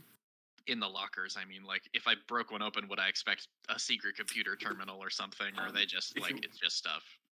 If you want to break open one of these lockers, that sounds like a roll to me. I know so many things that could go wrong while breaking open these lockers. All right. I guess I mean, it's not wrecking this system, but you know what we're doing. I will, let me Sunder. Yeah. I'll help Sunder. with that. Yeah. Yeah, you two want to sunder a locker? Because that's yeah. what you do when you go into someone else's house, right? You break look, open their shit. Well, I'm not I got very these good at big- sundering things. Is breaking open a locker an infiltration kit or a hammer? I think it might be a hammer. I think that's a hammer. Okay, it's a hammer. I also I- have. It could be demolition tools. It could be demolition tools. It could. I'm not sure that we're that desperate for Well, breaking that's open the like locker. yet. heavy stuff. There's Okay. big Put it impact in a door, resistant not a gloves. locker. All right. I'm going to sunder on these lockers, and I will add that I do have controlled chaos when I sabotage technology or infrastructure. I can keep my work quiet and well hidden from casual inspection. I'm just going to try to not make a bunch of mess and noise. I'm not sure this is sabotage. You don't think breaking open a locker is sabotage? Sabotage is a very specific, connotation here, where you're trying to break something. Where you're trying to break something in a specific way so that people don't know that it's broken. Okay, I'm just trying Bashing not to make a lot open- of noise.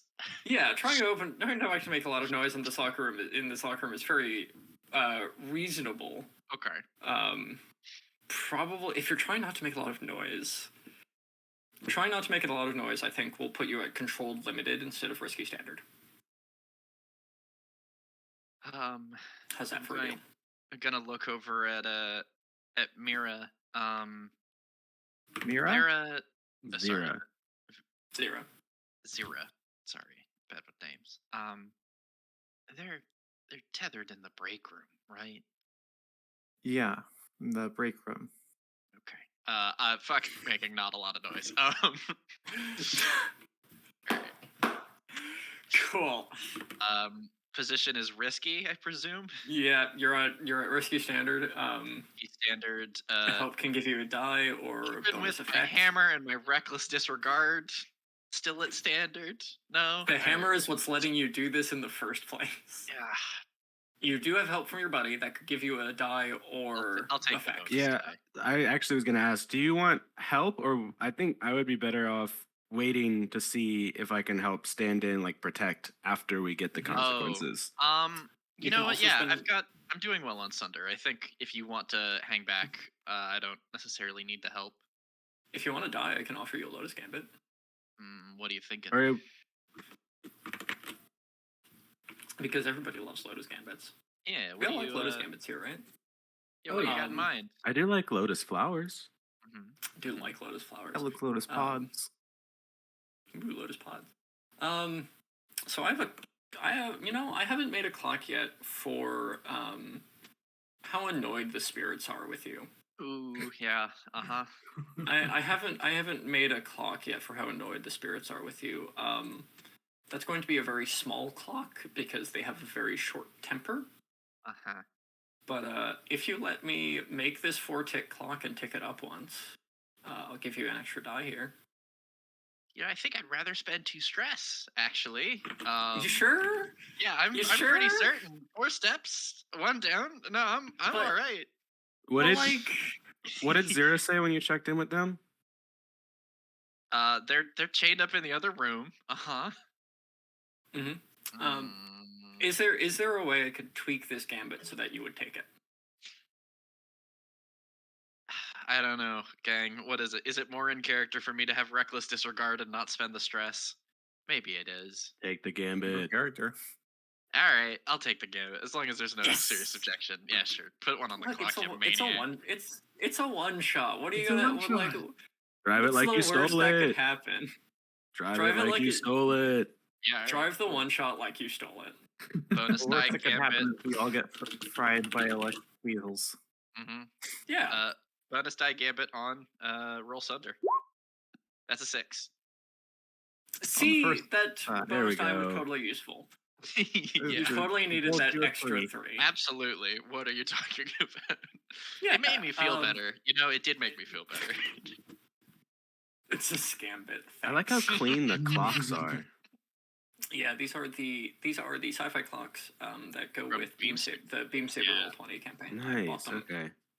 We bought them ages and ages and ages ago and have been using them ever since because they're fantastic. Yeah. No, it's like it's not clean. I know you rolled a 6, but it's not clean. That's part of the gambit. It takes a few tries to knock open this door. And I think the folks in the HVAC room hear clang, clang, clang, clang. And the liquid under you sort of like edges up against the corner closest to the locker room to try to get closer to the noise.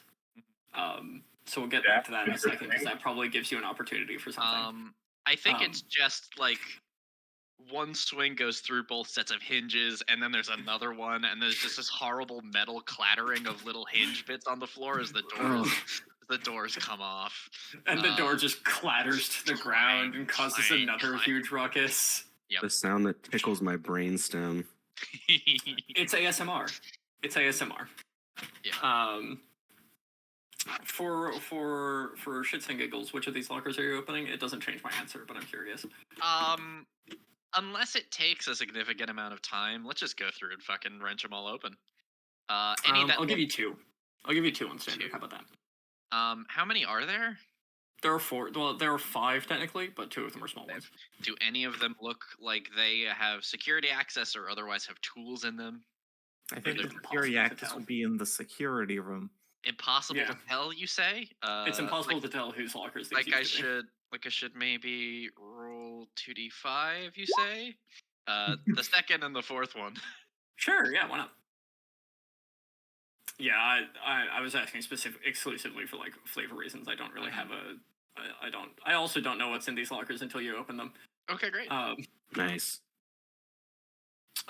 So in the look, that's how I GM. I don't know what's in things until players look at them. That's totally Schrodinger's fine. Schrodinger's rooms. Mhm. The second locker. How do you feel about somebody's old lunch? Ew. Pretty immediately Yeah. repulsed. Jam the door back in there. Move on. It's not great. So like that's like someone's lunchbox is stuffed in the top shelf. God, it's probably just wall-to-wall mold at that point. Ugh. Yeah, like that top shelf is like its own little ecosystem. It's not pleasant. Below that is like their work uniform with a little faded ID card, and some work boots tucked underneath that. It's all pretty clean. Take the ID card. Close off the lid. Yeah, sure. Mhm. There's another clang in the HVAC room as the locker gets shoved back into place. And in this other locker, because you were looking for like a terminal or like an access thing, right? Yep. In this other locker, it's one of those like phone charging things, like one of those phone charging stations where you for like laptops and phones and whatnot that some malls have. You ever see those? Oh yeah. Yeah, I think so. Just like a like bunch it's of like cords? a horrible cluster of outlets and cords. Well, like in the ones that I've seen at least have been like these little plastic cubbies that you unlock, and you have I think a code for or something that you leave your phone in to charge. Oh. And I think that's what this is. It's like a half dozen of these little cubbies, and then there's one bigger cubby for laptops and whatnot.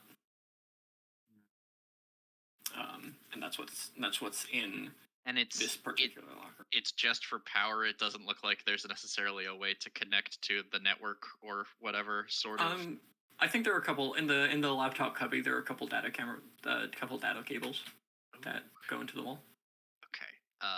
You took my gambit. You rolled a 6. I want to give you something cool and fun. Oh, thanks. Oh no, the player didn't do what I goaded them into. The player did what I goaded them into. Now I'm going to punish them for it. Oh, this is I'm gonna have to crack into this. You're gonna have to give me a moment. I need to see if our friends are still in this whole situation. I'm gonna crack out I guess my comms pack and hook up a little like communication terminal to the data thing and just get like see what basic network try to hook in. I think your comms pack automatically interfaces with the intercom. Fantastic. Like without even having to roll, this is just something that your comms pack does, and you have access to the intercom system throughout this place.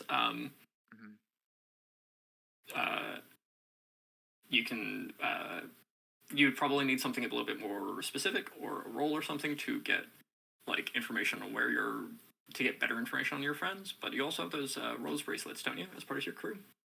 Yeah, that's not. I mean, the thing I'm looking for is pinging Heimdall. Oh, you want to ping Heimdall? Interesting. If Heimdall is, if this place has power, it's reasonable that Heimdall is in operation and that we should get their assistance. Yeah, absolutely. I'll come back to you. Cool. That sounds like it's going to be a cool action. We'll get back to that. Back to the HVAC room for the moment. HVAC, the water has all collected into one. Most of it has collected into one corner to try to get at the loud clanging sounds coming from the locker room. Oh, the water is moving. Oh no. Yeah, the liquid is the definitely totally normal water is moving. We were told it is a little alive, maybe. It's a little alive, maybe. Could I want to decipher this stuff. Methinks. Yeah, you have some very good opportunity while it's distracted. Looking at my stuff here, I think I want to use my recon beetle,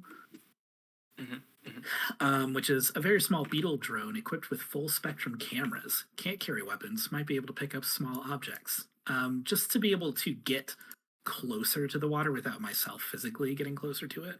Yeah. And watch its behavior a bit. I can just figure out how alive it is. Or whatever. It's so without interfacing with it, the best you can get, just watching it. I think I give you a couple things just for free, which is that obviously it is reacting to noise. Let me look at the description for your recon beetle. Very small beetle drone equipped with full spectrum cameras. Can't carry weapons. Might be able to pick up small objects. Oh yeah, you have full spectrum cameras. It is very clearly alive. Some of the cameras on the beetle can detect electrical impulses pulsing through the liquid. I don't know if you know what brains look like in that view, but it's definitely some sort of creature or spirit or something that is alive and reacting to noise.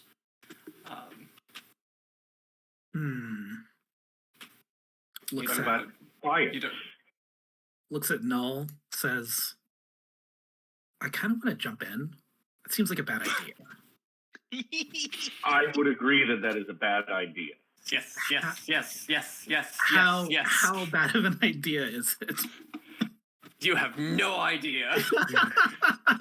You have absolutely no clue except for vibes. You know those moments where you're looking at the deep end of the pool and you're like, I can touch the bottom without any effort. This is gonna be fine. Oh yeah. Honestly, actually, yeah, that's the vibe. That's the vibe you get.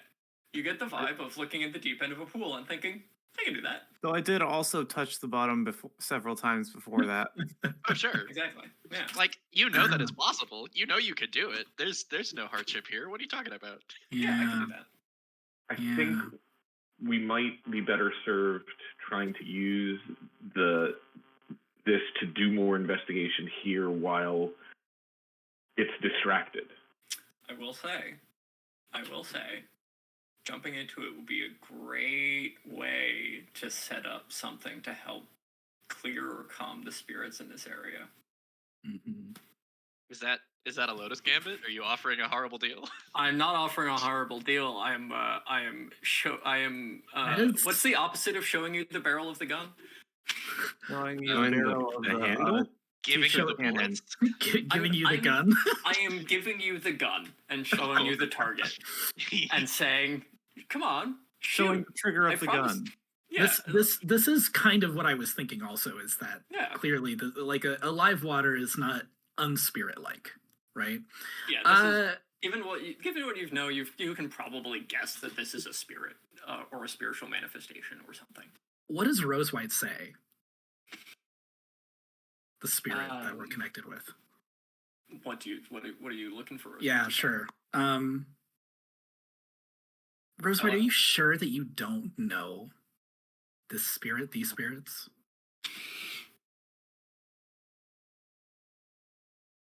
Make me just a fortune connect here. If only you were with the person who can tell when people are lying. God damn it. If only you kept the spirit mailbox and the witch in the same room. Yeah, roll me just a fortune connect roll. No, I just want to see. Oh boy. My God. Immaculate. Rose White says, absolutely not. I don't. Nope. Never. Nope. Nuh-uh. Never been here before. Don't know anything. I really wanted Rose White to say yes. Rose White might be saying yes in some ways. I think Rose White gives off the vibe of a kid that you've caught doing something they shouldn't. Yeah. But they're saying they haven't done it anyway. You want to radio ahead for us to make more noise to keep drawing the liquid out? That's not a bad idea. Yeah, I like that. Yeah. I'm having nothing but bad ideas over here. But What do you mean? Jumping in is a great idea. I told you it would be a great way to help clear the spirits. It's not off the table. Just melt immediately into the acid. That loaded gun is on the table, and I'm gesturing very suggestively at the target on the wall. Yeah. I pull out my bracelet and say, hey, what are you guys doing over there? Breaking Seems things. like you're making a lot of noise. I found a computer terminal. Oh. That's Does that fun. voice come from the sky, like the intercom, just the voice of God? I think just to flex, it'll be like, this is your technician speaking. We have access to the terminal. Please understand that there's no reason to be alarmed by the horrible metal clanging that was required to get access to this device. The liquid begins trying to climb the wall to get at the intercom system. Not near us. No, but also it's probably not stupid. So if you make a lot of noise, it'll probably come back to you. Right. Well, we found some weird water, and it's reacting to the sounds you're making. Actually, if you could not use the intercom, that might be better for us. Because it's climbing the walls now. It's climbing the walls in the same way that like Oobleck climbs walls, which is to say poorly. Sure. Yeah. What viscosity are we looking at here? Yeah, good question. Water, if water had a really thick meniscus. So it's like thickwood instead of liquid. It's thick water. It's like CG water monsters from like the 2000s. It's got like that horrible, almost mercury texture. Yeah. Oh yeah. I recently learned that in the hospital, when you have had something traumatic happen to your digestive system, they step you up through diets. And at a certain point, you get put on a thick liquid diet, including thick water. It's apparently very unpleasant, and I imagine this is kind of like that. Thick water. With 2 C's. Yep, with two C's. I'd say it's your new replacement to calcium, except it's not new and it's disgusting. And everyone knows calcium is delicious. It's the horrible rapid evening knockoff that they know is going to fail corporately, but they have no choice but to create. Yeah, absolutely. So, without ruling out diving into the liquid, the thick thank you. Sorry. Do we want to first maybe see if there's anything that this has like in the room that this has revealed? Maybe because now that we presumably if it's concentrated, we can better explore this area safely. Yeah, the stuff that you can immediately see is that is revealed more concrete floor and pipes. Okay. Some of the pipes are broken. But there weren't like bones down in the liquid that we couldn't see or something. No, Okay. no, nothing like that. It's just the floor of the HVAC room. Some of the pipes are a little rusty. Maybe it's just the rust. Maybe the rust just made it a little alive. Yeah, that's how rust works. I don't think that's how rust works. What do you think? Certainly made it more metal. You can see it in the corner rocking out. If you're going to try it, be careful. Yeah, of course. Huh. Okay, pitch. Catch. Could I? Boo. What kind of flashback do you think it would be to have some kind of mild diving equipment in this moment? Boy, some sort of. I think that would be a take that as load. Yeah. Sorry, are you saying you brought diving equipment to the water turbine plant that ostensibly hasn't had water for centuries? For many centuries. God, There'd that's still a be hell of a water move. inside. I mean, that's just included in armor. Do you need full Yeah. diving equipment, or do you just need like going down to the Gungan City rebreather? Do you even need that? Do you just need like a lasso? My for like thought about this. Oh, go ahead. For like a diving suit or diving equipment, it would definitely be some manner of, because that's not on the standard load list. I mean, it's in the description of armor that it lets you breathe. Like the enough oxygen to survive. Actually, I guess the thing in there is surviving in a vacuum for about an hour. Yeah. No, Like actually, underwater, you're absolutely correct. That is same idea, but inside out. Yep. That would just be marking armor to have something like that. Probably can't protect you then, though. No, it would still protect you. You just have to mark the armor now. No, so you maybe just it get doesn't provide the you whole thing. Wow. future. I mean, yeah, this doesn't waste the armor. Mm-hmm. You aren't getting shot here. It's in addition to normal armor for 3 total. If you want to use heavy armor. Oh, but you're saying just normal armor. Yeah, this would be normal sufficient. armor. Okay. Yeah. Yeah, that's easy. Absolutely. Click the armor. You put on a snorkel. How do you dive in? Do you dive in carefully or recklessly? I think it's like, you do as much calculation as you can beforehand, but then you're shimmying up on the guardrails and just jumping in because it's Absolutely. a little clumsy. But oh wait, but I wanted to say something. A flashlight is included in the loom slate. Yes. I know before we were saying you might have to get light, but we have that. Well, good to know for you. It's like your phone flashlight. Basically, actually, a smartphone. Yeah. Thank you for saying that, Red, because I was actually thinking that, as a matter of just this is a strange thing I'm looking at, that she would probably have the loom slate out, just kind of getting passive data. Bring your smartphone into the pool. Good idea. Okay, what is this role? So diving in is not a role. Diving in is something you can just do. Sure. Okay. What you do when you're actually in there is probably going to be your role. From the outside, this looks like a little dive, and then they vanish. You can see their shadow from the surface of the liquid, from the surface of the thick wood, and you can kind of, if you squint, start to make out some details of the silhouette. But it seems wherever they dived is a lot deeper than it should be. I'm definitely positioning myself outside of the liquid, but close so that I could go in after your wedding. Yeah. Yeah. Meanwhile, the person who went in, my thimble, good thimble, my buddy. Is my thalassophobic at all? What is that?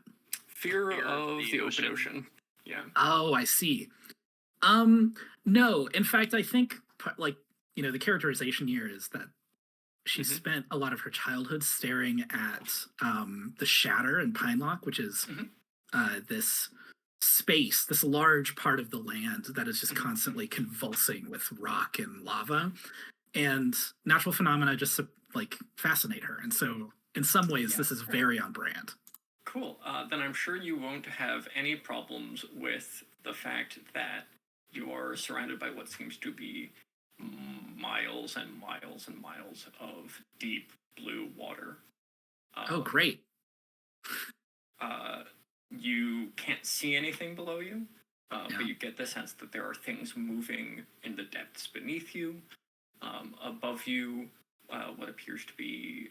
It's very difficult to see what's above you. You can barely make out that above you is a little lighter than what's below you.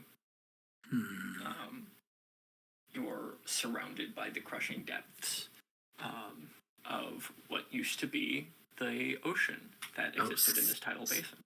Sick. Does it have the same pressure that an ocean would? Interestingly, no. Instead of pressure, instead of the crushing depths, what you get is what feels like something kind of probing at your armor a little bit, trying to figure out what you are, why you've entered it, that sort of thing. It seems almost curious. I would love to reach out to it and try and communicate in some way. Yeah, absolutely. This sounds like a toon roll. It sounds like a toon roll to me as well. I'd love to push myself. I'd love you to push yourself. This is a toon roll.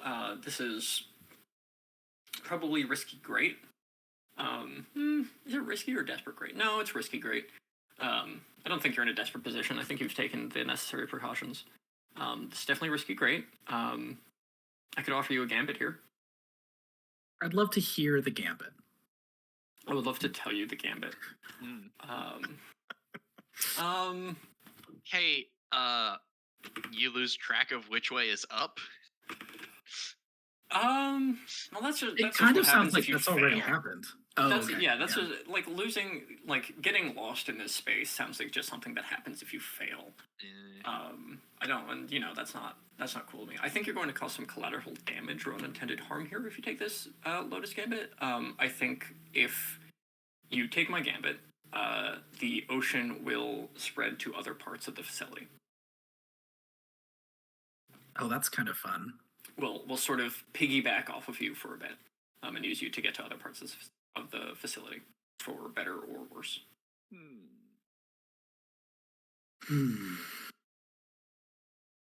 Any feelings at the table here? Stolen car. Yeah. And to be clear, this isn't necessarily a bad thing. This could provide you different opportunities, and it could provide you complications. It's just something that will happen. Oh my God, Ian's right. The spirit is Rosewhite is still with me. Or is Rosewhite still? Did Rosewhite travel with me? Yeah, Rosewhite is still with you. Okay, great. Yeah, Rosewhite is absolutely still with you. Does Rosewhite complicate things at all? Probably not. Probably not. I don't think Rosewhite complicates things here at all, unless you not call upon immediately. Rosewhite. Yeah, not immediately. Right. Yeah. I think that does open up. I mean, it does render you complications. immune to possession, or mind control from outside sources. Yes. The ocean. That is very good to know. The ocean will never take control of your body if you take this gambit, because you have Rosewhite with you. Great. I'll take the gambit. I love when the ocean takes control of my body. It will, however, tumble dry you like a jellyfish in a current. You're just gonna have to live with that. Tasty. I'm definitely never gonna look that up to know what that looks like. Cool. So risky great. No, it's just a spinning jellyfish in a bubble ring. It's really that kind cute. of sounds nice, actually. Yeah. It's And really I rolled cute. 3 dice. Ma'am. Oh, Ma'am. great. Hell yeah. Can I get a hell yeah in the chat? Hell Can we get a yeah. Can we get a hell yeah for a 3 in the chat? Oh yeah. You know what happens here? Yeah, what's up? Rose White, as soon as you enter, seems to be a little bit nervous. Like trying to sort of shrink down, try to hide inside of you and not be noticed by the prying, curious eyes of this ocean. I'm clawing at my face. Me, Brandon. And, you know, unfortunately, Rose White is very old. Rose White is not very easy to hide, especially from an ocean that knows who Rose White is and isn't terribly happy that Rose White is here. As part of this failure, I'm going to do 2 things. I'm going to take up the frustration clock by 1. Yeah. Forgot about that. I forgot about that. And the Rose White, wow. The ocean almost immediately rejects you. It spits you out. Like it's still going to come with you. It took the gambit. It spits you out, I think it probably just spits you out in the transmission room. Oh. Oh no. Oh yeah, great. Okay. It spits you out on this upper catwalk of the transmission room, where you are sopping wet. Yes. And suspended above a nest of spark weasels that have wrapped themselves around the transmission coils and the transformers and wires of the transmission room. And when you say suspended, do you mean that you're on the catwalk? You're on the catwalk. Oh, okay. And the spark weasels are down here amongst the machinery. Am I in a position to help protect Mai from particularly that latter consequence? We're like in different rooms now, right? You do see, well, because you can still see Mai. You can see Mai under the water. And you can probably tell that the water is starting to get frustrated. And do something drastic. So if you want to reach in and pull Mai out and do that as your protection action, absolutely. Assuming you're okay with that, Brandon, I would like to do that. Yeah, totally. Okay. Then I would like to get Mai out before we split, before we send a party member alone into a room full of spark weasels. Yeah, absolutely. So this would reduce the consequence from that to simply losing this opportunity, which would just lose you this opportunity to make nice with the ocean until circumstances change. Simply roll better, idiots. So yeah, roll the. So this, to me, it sounds like you're doing something physical here. Just I yank. believe so. Yeah. I'm just trying to react quicker than this can carry through its desire. Mm-hmm. So kinesis. Yeah, absolutely, go for it. Roll 6. Roll 6. Roll up. Okay, 4. 4. Yeah, that's 2 more stress. Mm-hmm. That's 2 stress, and you yank a still sopping wet Mai back onto the catwalk. Just spitting water. Yeah. I mean, you did have like a diving suit on. Yeah, you did have a mask. You're probably not spitting water, but you're definitely like damp to your bones. I think Mephronon calls over the comms. Y'all doing all right in there? I just saw the eye of God. Yeah, been there once or twice myself, kiddo. Sounds like that buddy system's working out, right? Yes, I've got them. I'll make you a nice cafe when we get back. Thank you, That's Null. a solid 10-4. Why don't y'all 10-22 over to security? Mm-hmm. And as one other part of this consequence is that the liquid in the same room seems to still and go back to being normal water. Oh. Because my thimble, of course, took the gambit. now has 3 people Oh, inside of her body. Oh, that's way Oh. worse. Yeah, I said that was part of the gambit. The ocean's yeah, coming along. yeah. Okay, cool.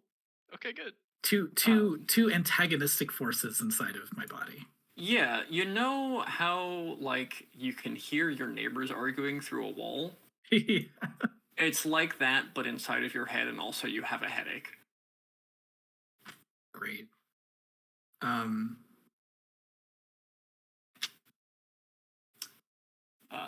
So Yeah. it's been about 2 hours. Let's take about a Yeah. 5-minute break. Let's take a short 5-minute I break. think we gotta ping our stream wizard, right?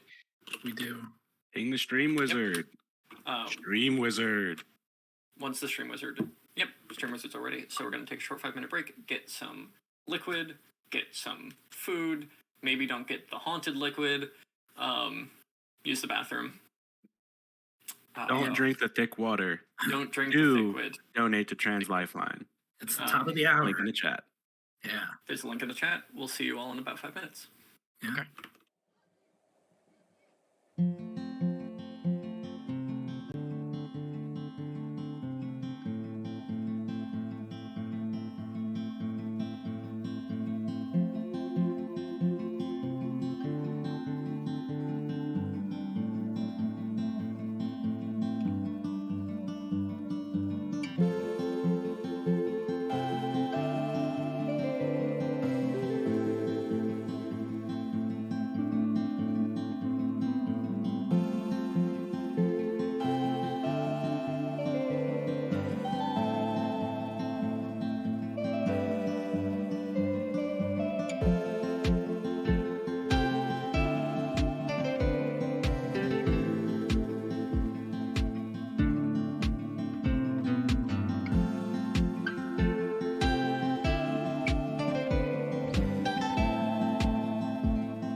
welcome back. I hope you also took an opportunity to drink liquids, normal liquids, not spiritual liquids, eat foods, and perhaps even use the bathroom.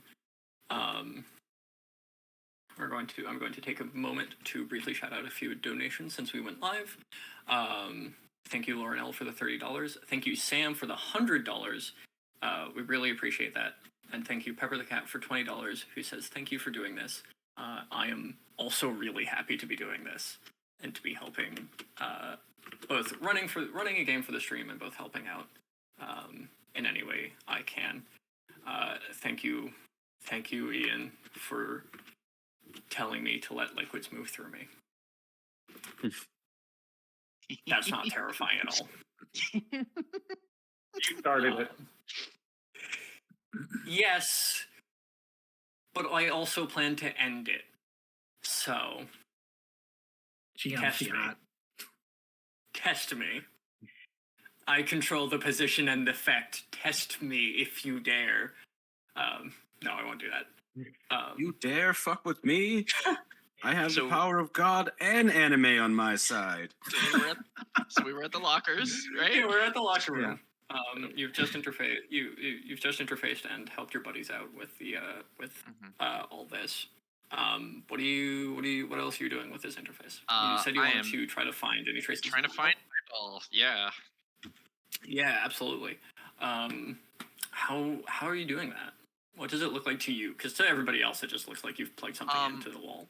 If there's power, and ostensibly Heimdall has been offline for a while, I'm looking for where the network is like congested or where Heimdall is putting out feelers. Like, I would imagine Heimdall is booting up and trying to figure out what the hell is going on just as much as we are. Yeah. So I'm looking for some evidence of that with my computer machines. Like a slightly friendlier version of Rasputin from Destiny 2. Mm-hmm. Except not, because Rasputin's dead now. Whoa. Yeah. Horrible spoilers for Destiny 2. That season rotated out last week. I haven't played in a like year. 2 years.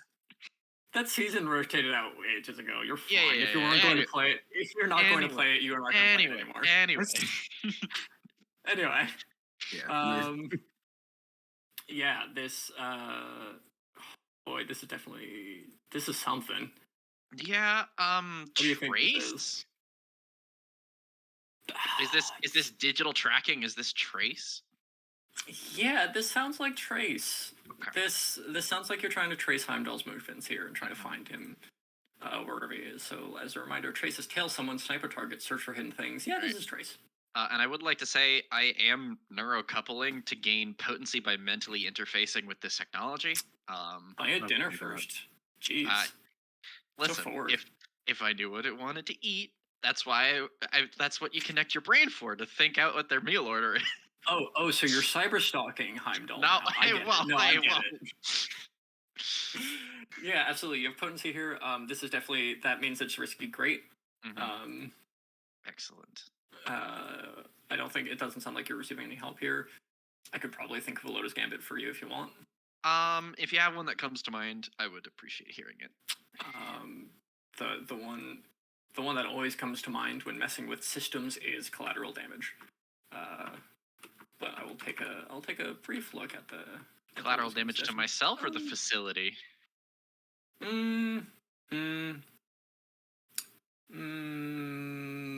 Probably. I can't really think of anything interesting here. So, okay. Unless somebody else has something, because the players can also suggest Lotus Gambits if they have one. Go ahead. Otherwise, I might just push myself. I haven't spent any stress yet. Yeah, if you got the stress. I think I'm still standing by to help with consequences. Appreciated. Mm-hmm. I'm just gonna mark stress for the bonus tie. No, I don't think anybody else is in a position to take collateral damage just yet either. So yeah, mark the die. Do roll. Let's see what we got. Ooh, no dice. Come on, man. Ooh. Come on, folks. Y'all need to roll more than a 4 on something other than a resist.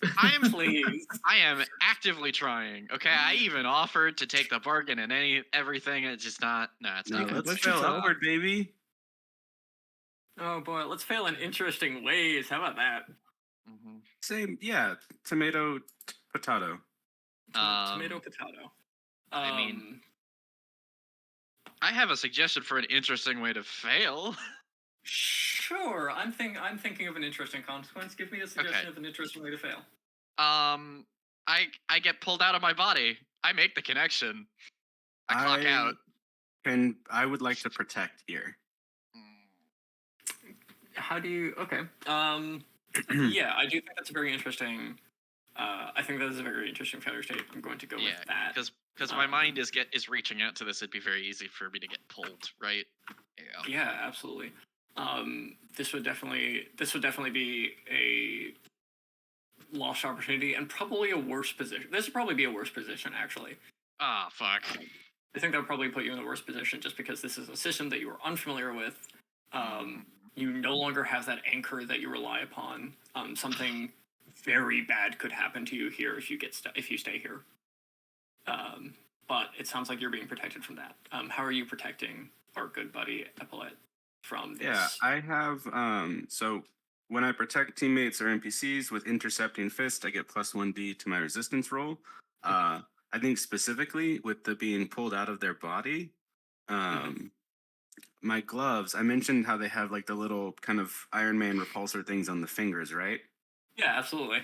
So, Mephronon Gold's day job is to take apart chips and scrap and things, and the little fingertips, they help with oxidizing surfaces so you can take metal pieces apart. They're also really good as a defibrillator in a pinch. Mhm. And so I'm basically just shocking. Who's in this room? I completely forgot. Epaulet. I am shocking Epaulet back into their senses. Absolutely. I Yeah, really love that. thought you were gonna punch me out of the cable, which I would have just been like, "Oh my god!" Which I would mean, have been very. it could be like a punch defibrillation. Sure. Do you just punch their chest and send Yeah. to Shen to send So shock it's like through them? it's like an open palm thing though, so that Yeah, the yeah, shock yeah. still gets there. I had to actually Right. Googled how defibrillators work the other day, and you have to place them in a very specific part of the like Yeah. it's like something to do with like stopping the whole heart, not just like restarting it. I don't know. Mhm. I won't pretend to be a medic. Yeah, but Epaulet's also a synthetic, so I think it's probably a little bit loosey goosey. Yeah.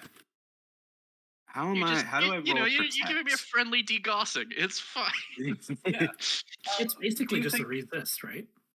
Yeah, this would be a resist. So, Yep. do you think that this is sort of remind me about semiosis? What does semiosis even mean? But this is probably either analysis to this is figure out The equivalent where of you revolve. hit. Yeah, It's like it's like until it's mental mental strain and willpower, and also like usually like supernatural consequences sometimes. I do think there's Um, probably more kinesis than this is semiotics, right? I was gonna make a case for analysis because it's kind of like knowing the. I mean, Well, the it's GM ain't the altering one who decides technology. the It's knowing resistance. weak points. Yeah, I think this is analysis because you have to be aware of when this is happening, like what it looks like when Epaulet gets almost pulled out of their body, and Yeah. also to know where exactly to shock to do the best. It's a lot of situational awareness. Yeah. Yeah, I have think to you're imagine leveraging situational awareness here, so We've yeah, done feel free this to once or roll. twice before, right? Like this is not the first time you've had to Oh, absolutely. drag I me mean, out of this you know, mess. Yeah, go for it. Roll and so bone. this is roll a resist +1d. Yep, because you There get we extra go. life for protection. Too So strong. yeah, I'm two, at 2 stress, right? or Cool. 2 more stress. I'm at 3 stress now. As a reminder, resistance rolls always succeed. It just depends on the amount of stress that you get. Hell yeah. So you do mark 2 stress here. Yeah, it's just a and, big, shocking punch. Epaulet gets literally shocked out of the system. Yeah, Epaulet comes to hands like wrenching against the locker door, like bending the metal slightly before she totally regains control of her faculties. It's just like, ugh. The HVAC room hears a crunch. Already? Ugh, ow. Thanks. Yeah, don't worry about it. You feeling all right? I'd Almost feel lost better you if for I a had second. something for the effort. Yeah, Nobody's well, home. we could just keep going. Press on. Well, you say nobody's home. Look, we can look. I'm all about failing forward here, and Heimdall now No, knows that's you're good. here. Uh-huh. Heimdall knows you're here now. Mhm. So I think you hear over the intercom system.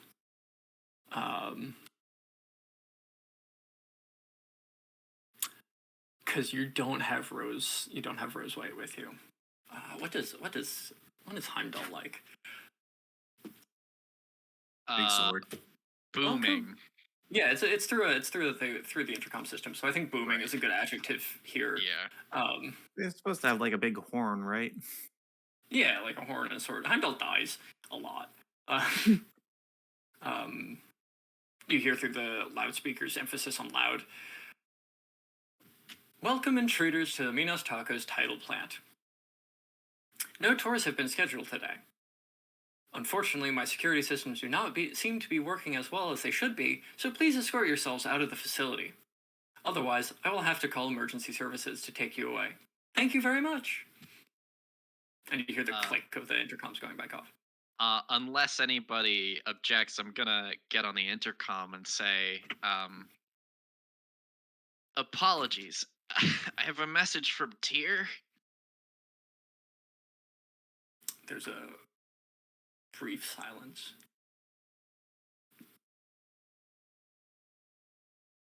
Ooh, noodles. Heimdall is very excited about noodles for some reason. Listen, the turbine just finished spinning up enough electricity to heat up these noodles. It's been 300 years. 300 years. Heimdall says, you can find my... We can discuss this easier in the security room. I am currently hooked into the security terminals. If you are truly friends with Tyr, please come and say hi.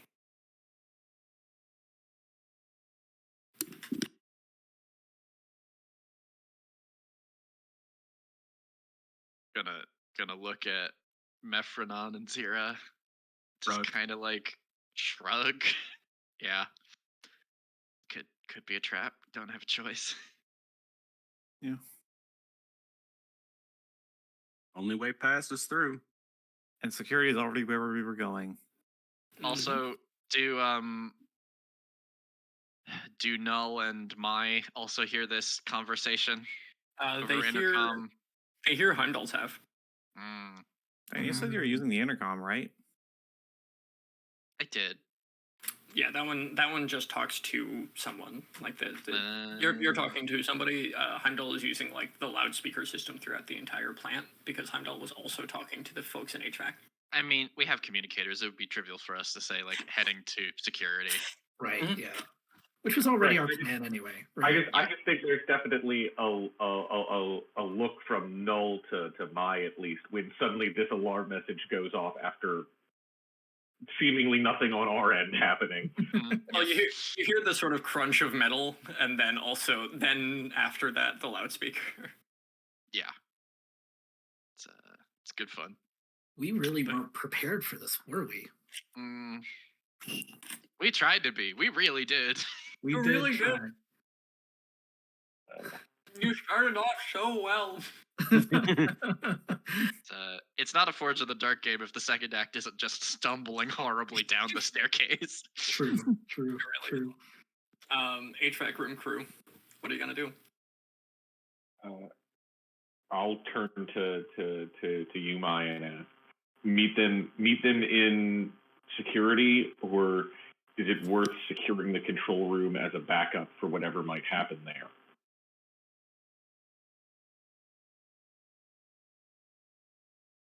I feel like we will get some insight into what's going on here if we poke around the control room. I'll nod and can we just from where we are, can we just make our way to the control room easy enough? Mm-hmm. Yeah, it's the water has sort of stilled now. I don't know if Mai has been completely open about her new passenger. Oh, But the water is still and doesn't seem to react to it anymore. totally. I'm sure that's just a good thing and nothing I have to worry about. I think Mai does try to articulate that this has happened, mostly because she's trying to figure out what has happened and is just kind of like, you know, blathering, basically trying to work through it,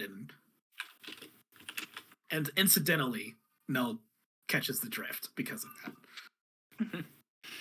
It turns out it's really hard to focus on your words when two people are having an argument in the back of your head. Yeah. Yes. Well, we needed to get them out of here somehow anyway, so I guess it's a start. I just feel like something bigger is happening here.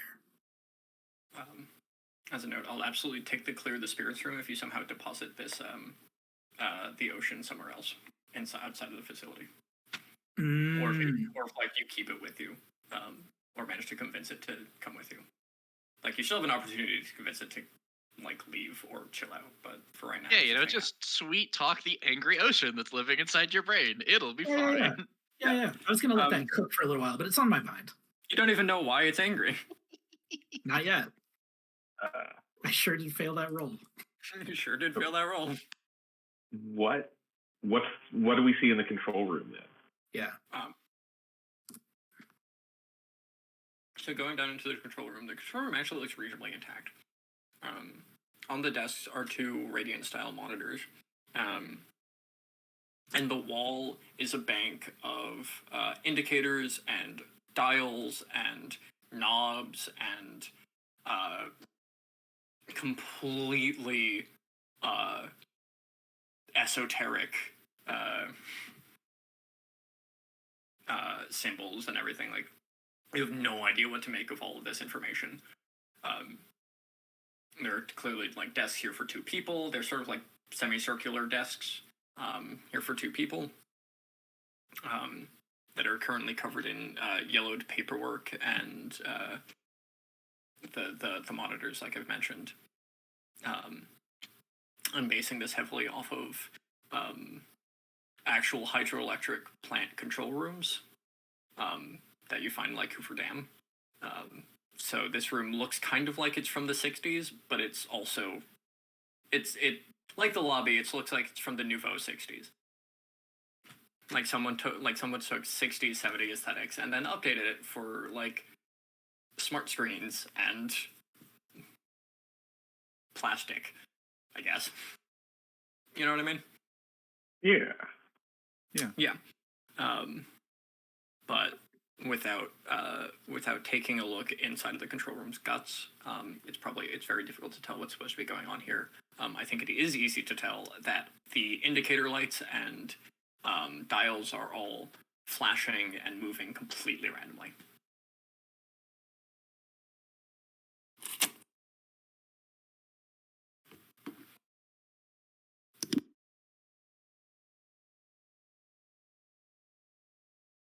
What do you think?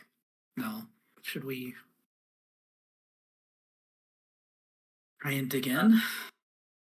I don't know. Can you make any sense of the technology here?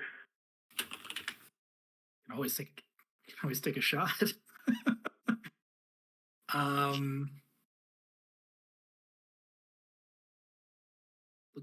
Looking at these verbs real quick. Would you have any ability to like take a picture? You do have a phone. I do have my Loom slate. You're right. We have a friend who's a computer. We should. Mm-hmm. And a witch. And a witch. So I'm gonna read one of my moves real quick.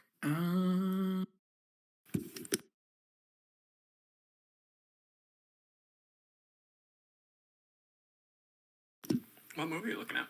Tell me about I'm looking at Charm Sync. You can establish a transcendent connection between your crewmates to enhance your teamwork. Spend 2 stress to grant any of the following benefits to your whole crew for about an hour, plus 1 stress for each additional benefit. All group actions gain potency. Setup actions grant both improved position and plus 1 impact. Your push costs only 1 stress if someone assists you.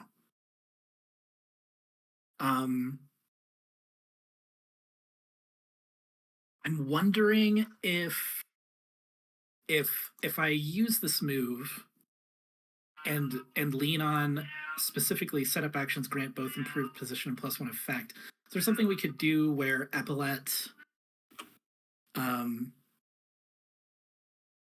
like connects her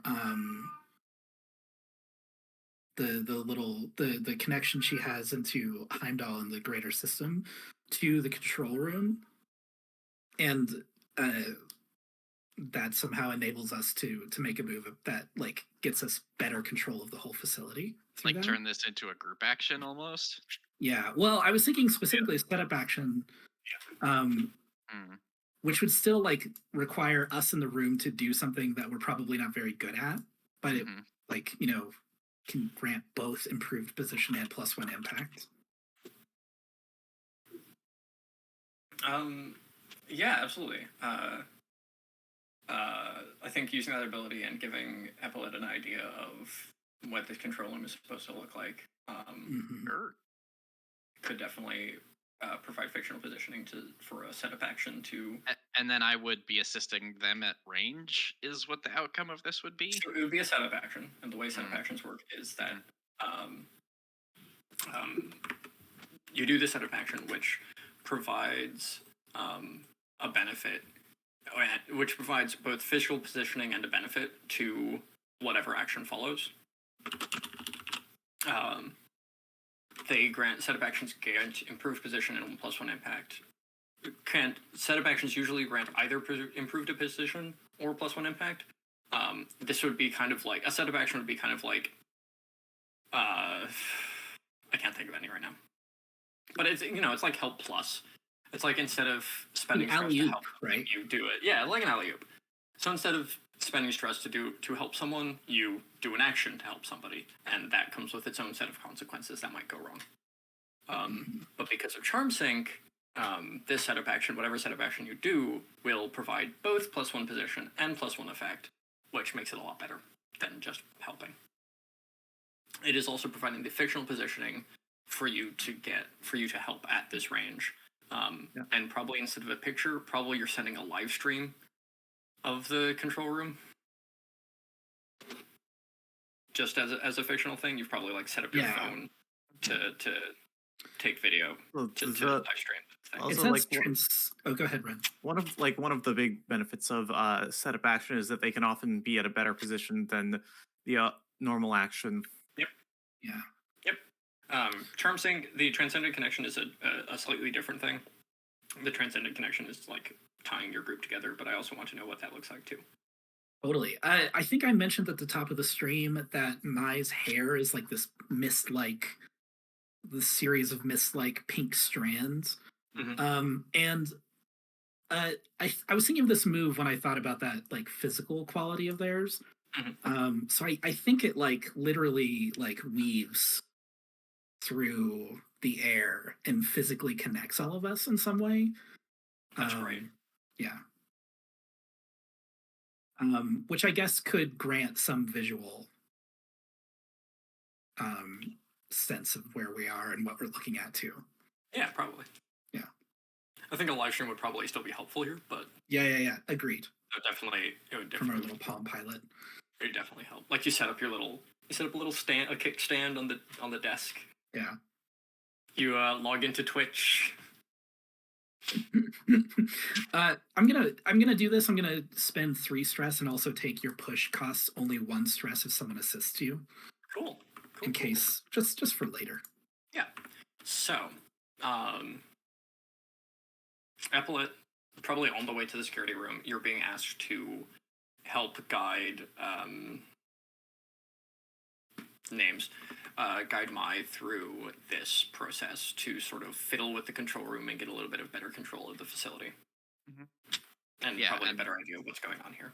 Absolutely, like rubbing the head and just like, okay, so you'd start by popping open panel 12 and like just talking through it, like not even really diagnosing the symbols, just being like, this is a machine, you take this wire out, you put this wire in. You're going to be at controlled standard. And I'm giving the extra die, right? Or effect. It's both the extra die and the effect because of term sync. So it's both. So your roll is going to be at controlled standard. What does this sound like to you? What action are you using here?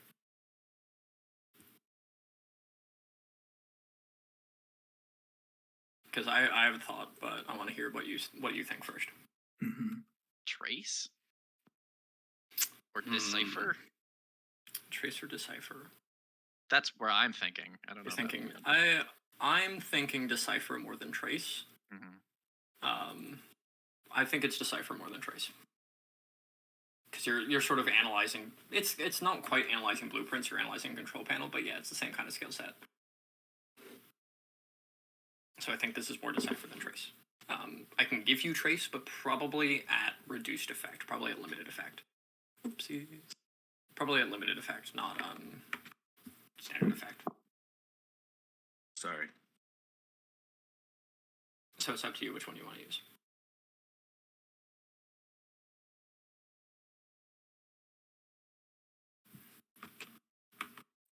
Apple? Oh, I'm rolling? I thought I was assisting. Well, the way the setup action works is that you roll the setup action instead of spending stress. Right. So, sorry. I'm offering the choice between between decipher and trace. I mean, Trace will probably have. Isn't really like a thing with setup actions. I'll do the decipher. I think just for the sake of speed. You're going to be controlled because you're not really in a position to take. And don't worry about put in whatever effect, but you're definitely in a controlled position compared to a risky one.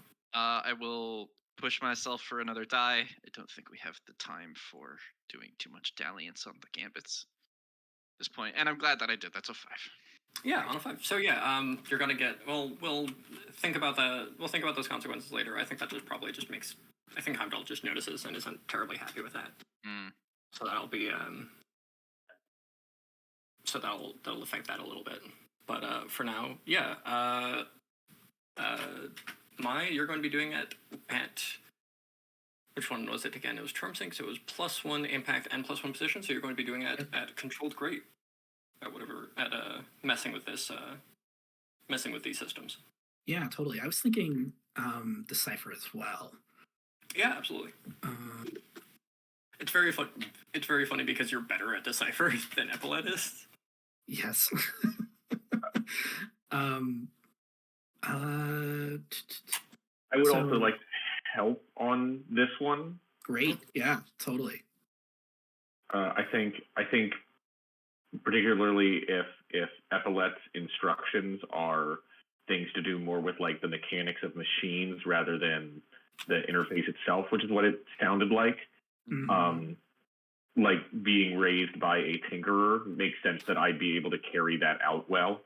Totally. Yeah. I'm sorry, did you say controlled grade? Great. And an extra die. 4 crit. I wonder what you got. A 4 crit. You know what? If I ever make a Forge in the Dark game, I'm making that a rule. If you roll the same number 3 times, no matter what, that's a crit. Poker rules. Yeah, if you get a 3 of a kind, that's a crit. If it's 3 ones, that's a crit fail. Oh man. It's Cthulhu rules. Oh jeez. I'm going to give you 3 ticks on Survey the Plant here. Fantastic. Because this is going to settle down the control room and actually make it read properly. You still don't really know what to make of this information, but from what you've done, you're confident that this is going to actually start outputting useful data instead of noise. However, in response, I'm going to take 2 ticks on this frustration clock. Oh, that Is means there- it fills. 1 tick, sorry, 1 tick, because you're Oh. controlled. Can we resist that? Yeah, I would happily resist that. Yeah, absolutely. Because this would be analysis resist. No, I guess it would. Yeah, because there's not a lot of like when it comes to like things that you're resisting, that there's not a lot of like Or I fictional. guess it could be considered resist a social consequence. But No, this- maybe because that would be resisting Heimdall being annoyed with you. This is the spirits being annoyed with you. Okay. Yeah. From the fact that you're reaching into their house's wiring and messing with things. Glad that we've managed to piss off everyone involved. Yes. Heimdall's not like annoyed with you, but Heimdall has noticed what you're doing.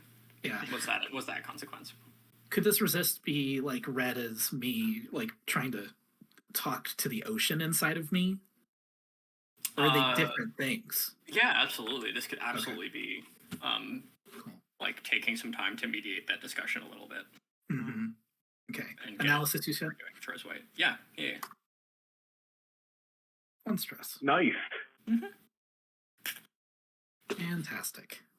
Y'all are doing the opposite of what I want, which is rolling low on resist and high on rolls. Instead, you're rolling high resistances, low rolls. So we're getting nowhere, and I'm not getting to do anything either. Doing what we can out here, Chief. Yeah, no, this is nobody's fault. This is great. It's dice, right? So I think your headache recedes a little bit, and the ocean, like, the ocean resorts to the ocean starts sulking. Oh, buddy. Okay. But yeah, are you headed up to the security room? Yeah, let's go to the security. Yeah. It takes a few minutes because obviously you have to do this action, so it takes a few minutes for you all to gather in the control room together. And Heimdall is just sort of displayed on the big screen. I thought Heimdall was in the security room. This is the security room. You said control room. I meant security room, sorry. Because they're headed up from the control room to the security room. Is it I apologize. is it reasonable that either Mai or Null would have said mentioned the spark weasels in the transmission room that they saw underwater? Actually, We actually, right. we yeah. resisted that actually the consequence. Oh, okay, damn. Yeah, Oh, that hasn't happened yet. I mean, we saw them in the elevator, right? We know that they're Mhm. in the facility at the very least. Yeah, I think If we know about spark weasel ecology, then we could probably guess that's where they'd congregate. Mhm. I would like to mark to load, and one of my Aegis gear is a self-assembling barricade. To load, this portable hunk of metal unfolds into a low defensive wall when deployed. It takes about a minute to set or retrieve, and I kind of just want to put it facing the way that we came from, where I remember seeing those eyes, and we also have a corridor that we don't know what's down there. And I put it on the thingy. Excellent. Cool. I don't know if that It's- takes an action or if that's just a thing I do. No, that's just a thing you can do. Cool. I'm gonna mark the load. Yeah, Heimdall is hanging out in the screen in the security room. I don't think Heimdall is associated with enemy animals. A big trumpet. Yeah, I think is Heimdall. Someone a very long time ago switched Heimdall over to be the skeleton duding trumpet. You know what I'm talking about? Yeah, it's been mean. Yep, the skull with the trumpet, and never changed it back before the apocalypse happened. So that's what Heimdall looks like. Is the skeleton with it? Is the skeleton duding a trumpet? Mhm. Very good. Heimdall does not seem like they're put out by this. That's convenient. When Heimdall speaks, the trumpet goes doot. Heimdall, it has been some time since you've been online. How are you? How do you fare? You know how humans sleep, often at their workstations, very nearly causing catastrophic problems. Familiar with the concept? Yeah. It was something like that, or something like I'd have to imagine that would be. One moment I was operating normally, and then the next moment, nothing was correct. But you said to me you were friends of Tyr? Yes. We were out this way for our own purposes, and Tyr asked me to inspect on you as you've been offline for centuries. Oh, that old worrywart who was always keeping too many eyes on things that weren't their problem. You know how it is.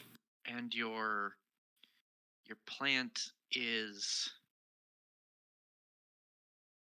home to a nest of electrical rodents. Mustelids, please. Mustelids. Very true. The skeleton gets like the skeleton eye gets up really close, like the Hyrulean king from that one Yeah. Phillips game. I don't remember which one. Wand of Gamelon or whatever. Yep. It just gets up real close to stare at you and is like, "This isn't Pokemon, son." Have you not noticed them? They've helped destroy the elevator shaft. Any number of things could have gone wrong with that elevator shaft. The logs say that it hasn't been maintained in hundreds of years. Well, yes. You know, all I can tell is that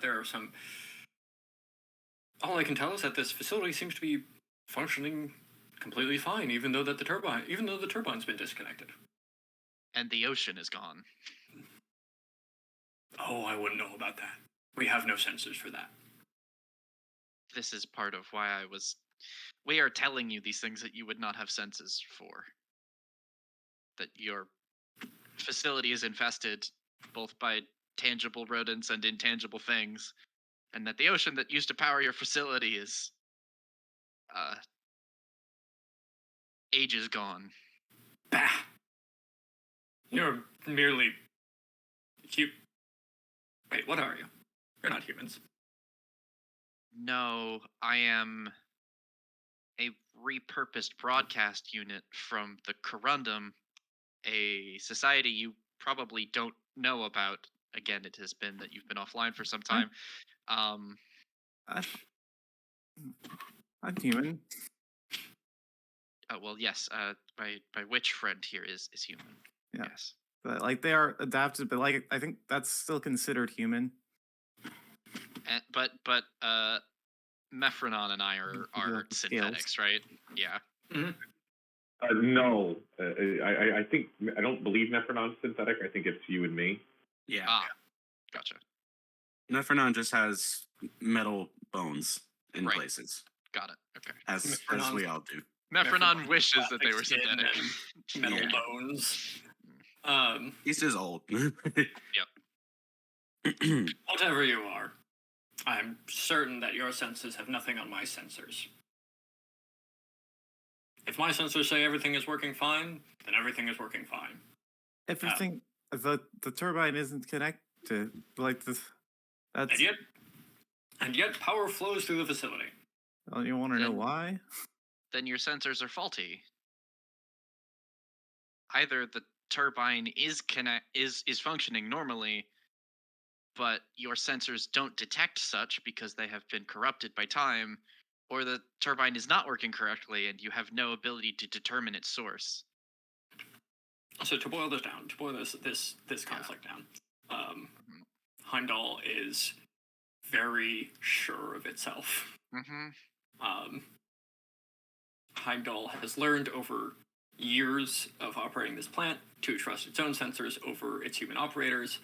Yep. And you're going to have to prove to it somehow, or make a very compelling argument to make it listen to you in this respect. Zero, you got any You got any ideas here? Well, I mean, the idea. I mean, uh, do you, do, do you, do you, do you, if there, if there were, you should, uh, check the, cameras. There should be the wheels somewhere on them, probably. Oh, I guess I could. That was more Maybe. directed at Heimdall. But like I could assist with that, right? As a technician, could just be like, Yeah. Yeah, if you're, I think Heimdall says, like when you bring up the cameras idea, I think Heimdall says, yes, the one flaw in my design. I was never given access to the cameras. They kept saying that, oh, it's in processing, they'll get it to you soon, you'll be able to access the cameras soon, but years and years and years, and they never did. I don't suppose there's anybody's around left to give me that access, so if you I would, can't see. You file a allow grievance? me, yeah. Go Oh, ahead. plenty of times. I've filed plenty of grievances. Wow. That ain't great. If you would allow me, as you are a friend of my friend, I would be obliged to help you.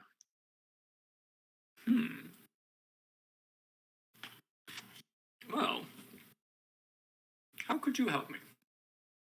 I am a technician of sorts. I could perhaps bypass the limitation they put on your access to the cameras while they were setting them up. Let an unlicensed human looks at you. I do present an ID that I found in a locker. Apparently there's an echo going on. I don't hear an echo. I think all the licenses that were there would have long since expired. It's worth a shot. No, because I want this to work, because this is funny. Oh, that was... You make a really valid point, but also this is funny. Okay. Yeah, no, obviously Heimdall thought that their recollection of the records was superior to the pitiable time lapse of expiring licenses. I have kept the perfect record. What are you talking about? Yeah. Yeah, and like you presented the idea, and Heimdall is the ID, and the Heimdall is the security system, and Heimdall is probably not the smartest. Heimdall takes a close look at the ID, squints, and goes, "Huh. I suppose you are licensed. Middle away." And like a hatch pops open on one of the security consoles for you to connect to. LMAO. I make a brief gesture of just like a fist pump, just like yes. Oh, finally. I don't have to throw the mask on, for I do not have weak organic eyes. And I go to work. I break out the repair tools and I get at it. Yeah, you're in a controlled standard position because Heimdall has invited you in. Gang, I'd like to spend harmony on this roll if that's all right with everybody. We haven't spent any of it yet. I feel like we should. Okay. And you probably, I believe you gained one when you did that group action earlier. Save it for me resisting and taking 6 stress. Yeah, so we have 3 and we're going down to 2. Yeah, going down. And I am going to shape with +1 impact from spending the harmony. Yeah, absolutely. So what's the harmony also counts as getting a die. Like you I do think the it normal counts as either is the thing. So Epaulet has the hot fix ability. Right, well. with the move it's both. Okay, got it. Cool. Position and effect, Chief. I was just gonna. I think it would be controlled great now. Yeah, this would be controlled great. Somebody had a question? Yeah, I was just gonna say, are Maya and Null here now? Yeah. Everybody's here. Okay. All 5 fantastic. Because I could help, also. I greatly appreciate it. Yeah. I have not a problem. 2 times per score, you can assist a teammate without paying stress. Woo! There it is. Yeah. holding a flashlight, Mhm. making annoying suggestions. That's my favorite type of help. Honestly, Occasionally. it would be helpful for you to just keep Heimdall occupied while I do this.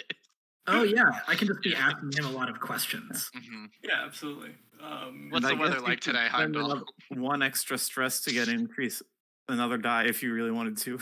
And get 5 dice. Hear me out. Yeah. Hear me out. Do you want to okay. lotus stamp it? I'm listening. I still have this frustration clock I haven't touched in a while. Mm, is that right? I think the Spark Weasels would also notice if someone goes rooting around in the systems they've made their home in. You want the frustration to increase because of the Spark Weasels? Hey, I got that barricade set up, The so Spark Weasels are getting riled up. All right. do it. Fuck it. Yeah. Look, I want you. Three- yes, I three want you to bonus go into dice. a den full of Uh-huh. angry Spark Weasels. Listen, we're about to pop off. It's fine. They're about to pop off. Oh my god, it's not even a 6. Oh no. Okay, so 5's still good. I think I'm actually going to count this towards clearing the spirits. Mhm. I think we're gonna put how does this Not feel? I'm gonna surveying the plant. I'm Like gonna if we put 2 have. ticks into clearing the spirits. I'm gonna put 1 tick into surveying the plant for getting Heimdall on side. Yep. But it's still a success. And a large part of why I'm doing it this way is because you haven't started clearing the spirits at all. Yeah, we need to make progress in both. And Yeah. a big part of that is also like getting Heimdall on side. Having Heimdall on side will really help out that effort. Mhm. As for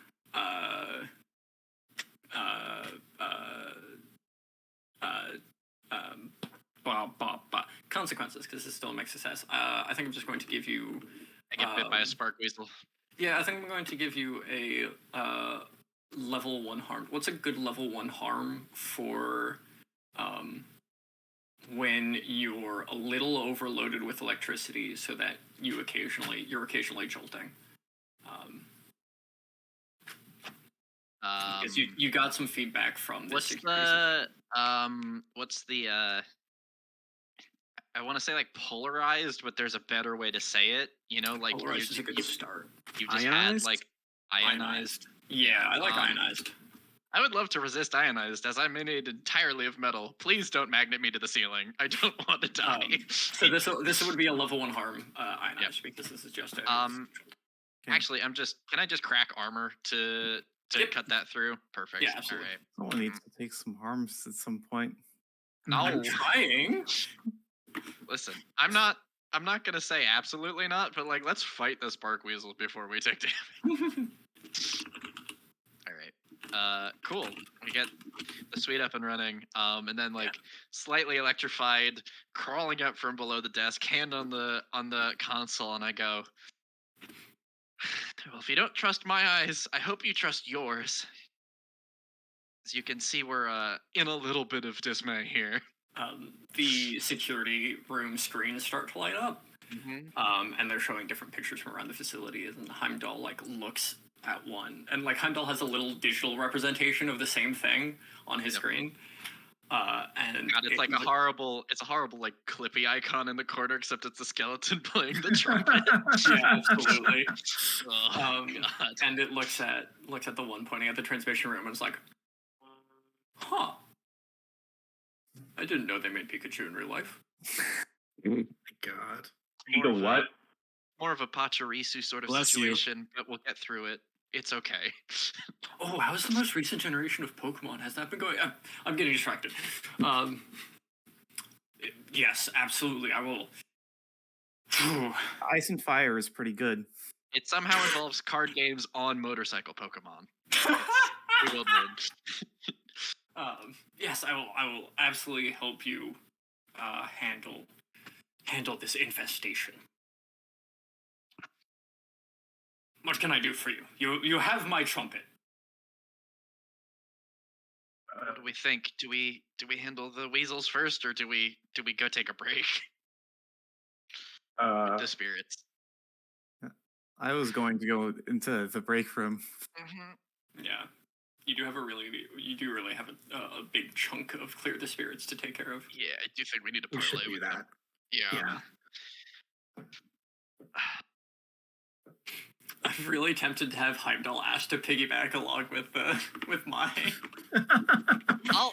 I would piggyback Heimdall. I think that would That be seems in. more- Yeah, but Yeah, how it's many best. people can I shove into one body?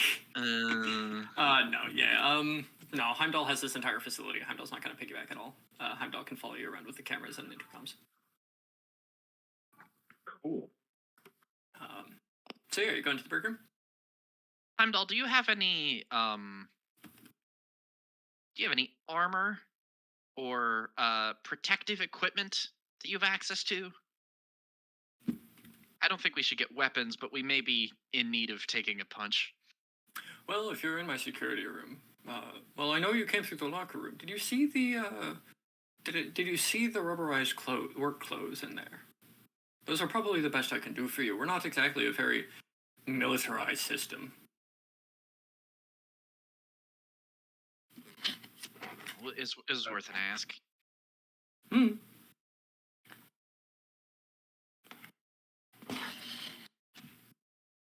So yeah, you headed to the break room. Yeah. You know what, could I have picked up those heavy gloves? Yeah, it's not gloves. It's like a whole outfit. All right, So it's like a whole bucket outfit. I'll start Wait. throwing it on. Yeah, you can have that. There are two of those suits if you want them. Mm-hmm. I think Mephronon feels that the path to the break room is pretty solid, so I'm staying by the barricade. Sounds good. I assume everybody else is headed to the break room. Yep. Anybody feel- else want the shock suit? Yeah. All right, there you Yeah, go. The Yeah. quietest, yeah. Listen, you have a lot on your shoulders right now, and in your mind, you maybe need a little bit of extra backup. boy Yeah. ever. Mm-hmm. I Yeah. was Gold, a little if you worried need- that saying yes would prevent the ocean from getting out of me. That's probably not true. Yeah. Well, you You're know, already that's wearing a- a diving suit, right? I wasn't thinking of it that way, but now that you mention it, I really ought to shut my mouth. no, please keep talking. This makes for really fun games. Right. Let's suit up and fucking lay into it. Let's go. Yeah. Yeah. Gold, if you need backup, you just say so. Yep, that's a solid copy on that one. I think I'll be all right here. Excellent. So you'll enter the break room. The break room is a mess, just an absolute mess of discarded, busted charm work strewn about the room between the lamps. Under the table, there is a massive, half of a massive symbol that was painted on one of the concrete walls. It is an absolute mess in this room, and what's worse is the vending machine has been broken into and is empty of snacks. Oh, It only took them 300 years. it's a good thing Mephronon is not in there because he would be very upset by that. Mm-hmm. But otherwise, this seems to be a pretty standard break room that has been strewn around with old charm work that has sort of decayed. Zira, you can tell pretty quickly that the given your previous information, like what you've previously learned, you can tell pretty quickly that this isn't even half finished. This is like a third finished. Okay. And you're not even sure what the rest of it would do unless you went in and started poking around with Yeah, your hands. that's exactly what I was about to ask to do. Yep, that's Fine. kind of what I figured. Decipher what it is. Absolutely. This is probably just gather. This is probably just to gather information. Okay. Can I assist on that? Yeah. How? I've been in a lot of broken and torn up places before. This is less of a I know what the substance of this is, and I'm like, oh, that tile used to be on the other wall. Kind of just like brief reconstructive sense. Mm-hmm. Well, I think that since we have that bonus thing, I'm going to also push myself since it only costs 1.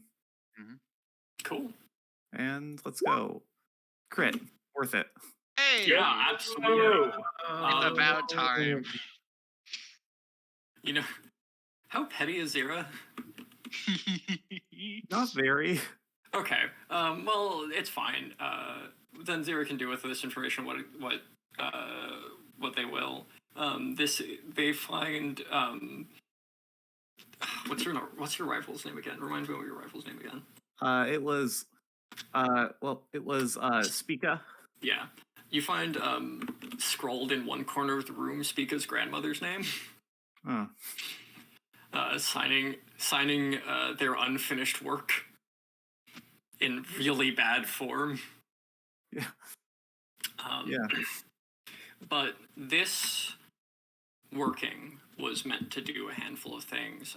Primarily, it was meant to bind spirits to this facility, but it was also sort of meant to do the same thing that the engineer was proposing to do, which is use them more directly as power sources, which is why this place is overrun with spark weasels.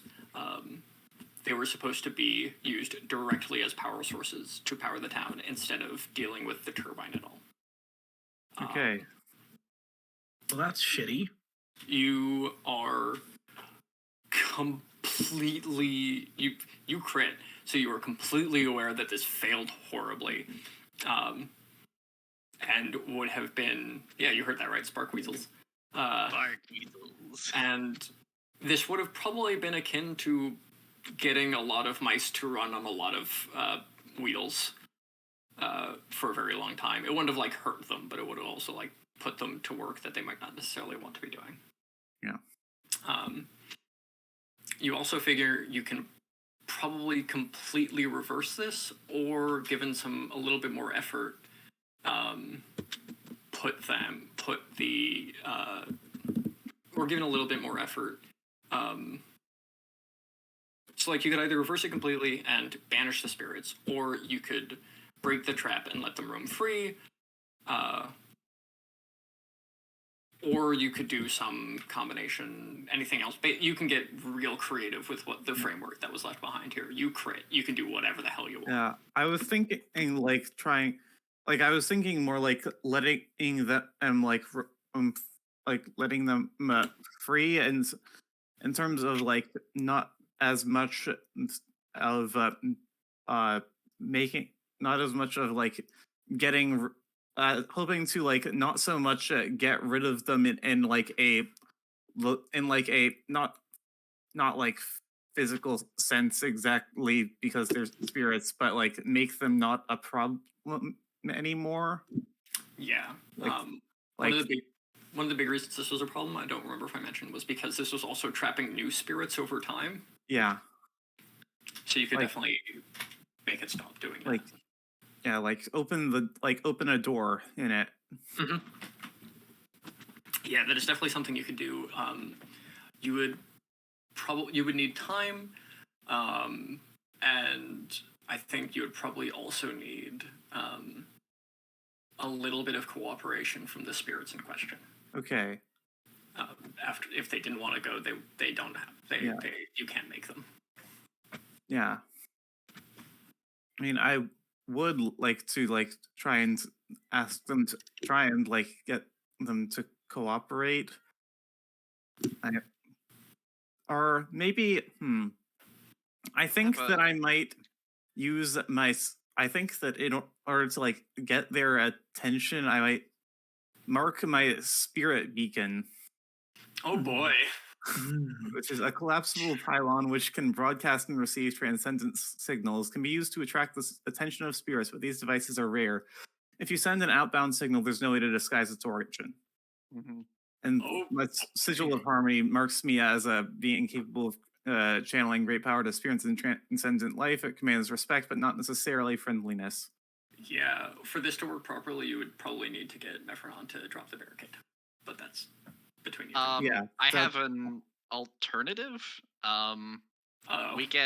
We get Heimdall to juice up the beacon and broadcast it. Would that work? Like just jamming it into the intercom? Well, the spirits will. It's just that like there's a barricade between the weasels and you. Like They there's need a to physical physically- obstacle. Yeah, and the beacon is would draw them to you so that you could talk to them. Yeah. But there is a physical obstacle that you just need to talk to Mephronon to get dropped. Mhm. Yeah. How you feeling about that? How you feeling about this plan, Mephronon? Well, our asses ain't gonna be covered as much as they were before, but it's what we gotta do. It's what we gotta do. I'll take it down. I can still step in if this goes sideways. Mm-hmm. Yeah, let's call in an unknown number of spark weasels to the break room. Yeah. I think this is a cool idea. I love this. It will be fine. Make me a fortune roll of some kind to see how well this goes. Where are they coming from? How well this goes in They're what coming sense? from the transmission room. Okay, so they're gonna come up through security towards the break room. Because what I want to see here is if you get a manageable quantity of spark weasels or too many spark weasels. Okay, well, I don't know how many dice to roll for that. It's a some manner of fortune roll. This probably sounds like Connect. Okay, well, I get +1. I have an ability called Kindred All that it gives me potency when communicating with spirits and transcendent beings. So that'll come into play later, but you do get that'll come into play later. Yeah. But for now, just roll Connect. Yeah, it's just a fortune Yeah, roll. it gives me +1 D1 when connecting with when listening to people and their troubles, but potency when communicating with spirits and transcendent beings. Yeah, that could come into yeah. play in the follower roll. For sure. Bonus dice, I don't think so. No. That's a 5. Yeah, 5 is a manageable number of spark weasels. Oh boy. I don't think I think what happens is the security room gets swamped with a ton of them Oh, because hell it is yeah. a much bigger room and they are climbing over everything. If you have ever met real weasels and ferrets and whatnot, if they're comfortable with you, they will just zoom Okay. everywhere on everything. I'm still in there, aren't I? Yeah, they're curious with you, but they're not going to harm you. But there's like trying to climb on you and trying to like investigate you and sniff at you and figure out what's up. I mean, if they're climbing on me, I'm probably shaking them off. They absolutely see that as playing, and they are now climbing on you more. I'm shaking them off harder. Yep, this is so they're playing with Mephronon. Good. A vicious cycle. An adorable cycle. Okay. But after like there's some chattering in the other room, which probably only Zira can like sort of understand and make out as like they're deciding who to send into the break room. And then finally half a dozen weasels enter the break room and like position themselves on the table of the break room. Okay. Now they have a better look at them. They look a little more like groundhogs. They look like somewhere between groundhogs and weasels, and they stand on their back legs, sort of at attention, staring up at you. Okay. I don't know how tall Zira is, but they might be at eye level. If you're a little on the shorter side. Yeah. Yeah, I think like no, they're not especially tall, at least. Yeah. And so like I think they like say like okay, say like I think that like I think that talking to them involves some amount of like Needlepeck acting as sort of a translator.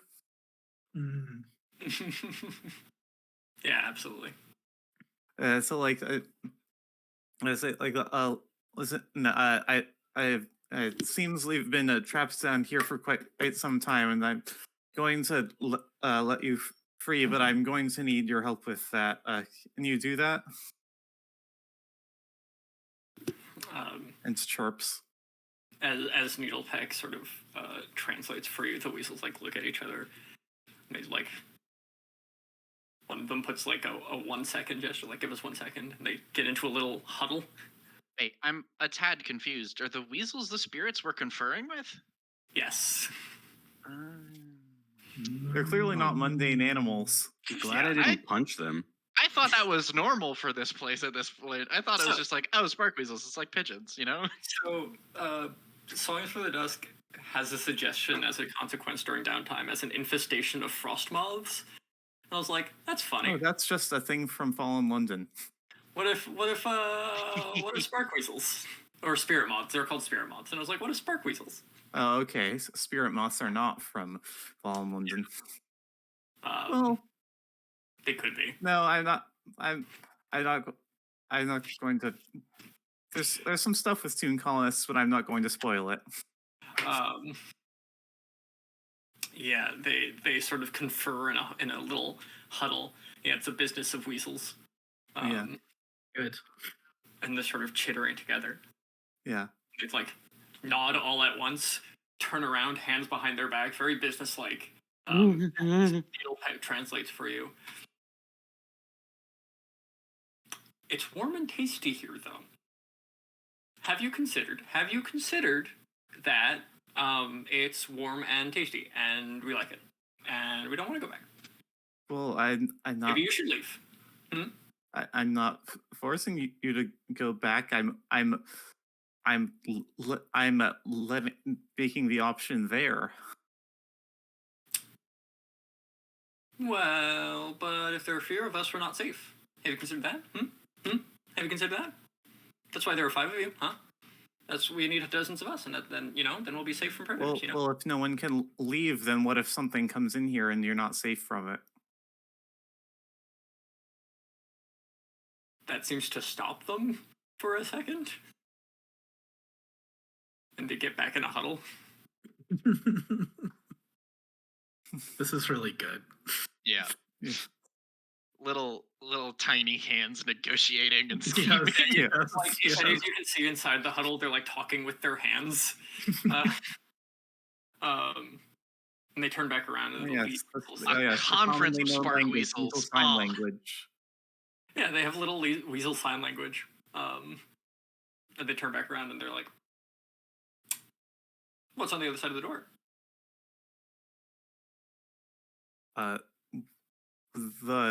Which door? You said you were opening the door. Oh, so like as in like to let, so you could leave if you want. So if you wanted to, outside there is like it's like there's like a basin. It used to be an ocean, but now it's like, what is it like? It's like a salt basin now. Yeah, it's like a basin. I mean, like they all make a face at the same time, like, "Oh, wide open space, no, thank you." This is like a share. Like we can hear this conversation, right? Or maybe we can hear half of it. No, you can hear all of it. Needlepeck is translating for all of you, I think. I mean, I was assuming that I could just like understand their chirps. Mm-hmm. I think Needlepeck is being polite and translating it for everybody. Okay. Even if you can understand, because you can probably understand them just fine. But I think Needlepeck is also translating for your teammates. It wouldn't be. I was not sure if they birds can make a variety of different sounds. Yeah, and it's like a magic bird.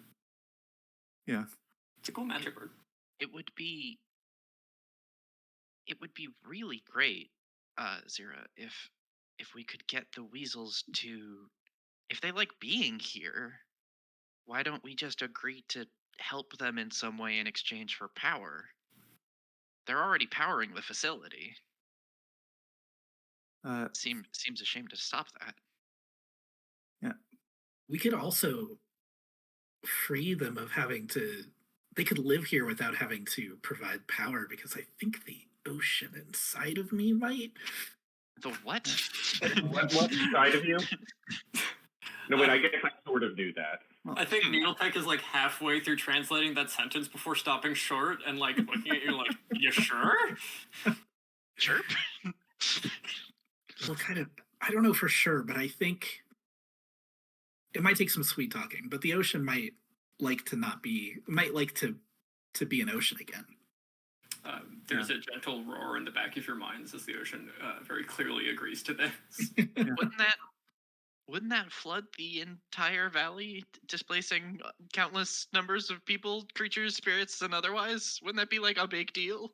So the way that the engineer put it, it would be using a spiritual ocean instead of like the actual ocean. Like it would be using the ghost of the ocean that you. Oh, cool! Ghost ocean, a dramatic improvement. Yeah. So it wouldn't. They assured you it wouldn't displace communities or anything. I say to them, we could make it so that I understand that you're trapped here and also made to power the facility. If we could make it so that you don't have to do that, and instead the spirit of the ocean that was once here could do it.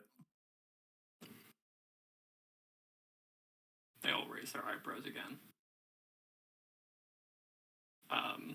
I think this is the key moment we're going to make your roll connect. Okay. I think this is the key offer you're making them, so I'm going to make your roll connect here. Okay. You definitely have the potency here. Yep.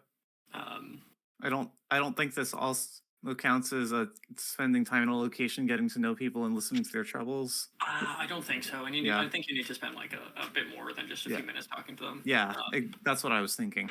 Yeah, so this is definitely risky great because you have that plus potency. Okay.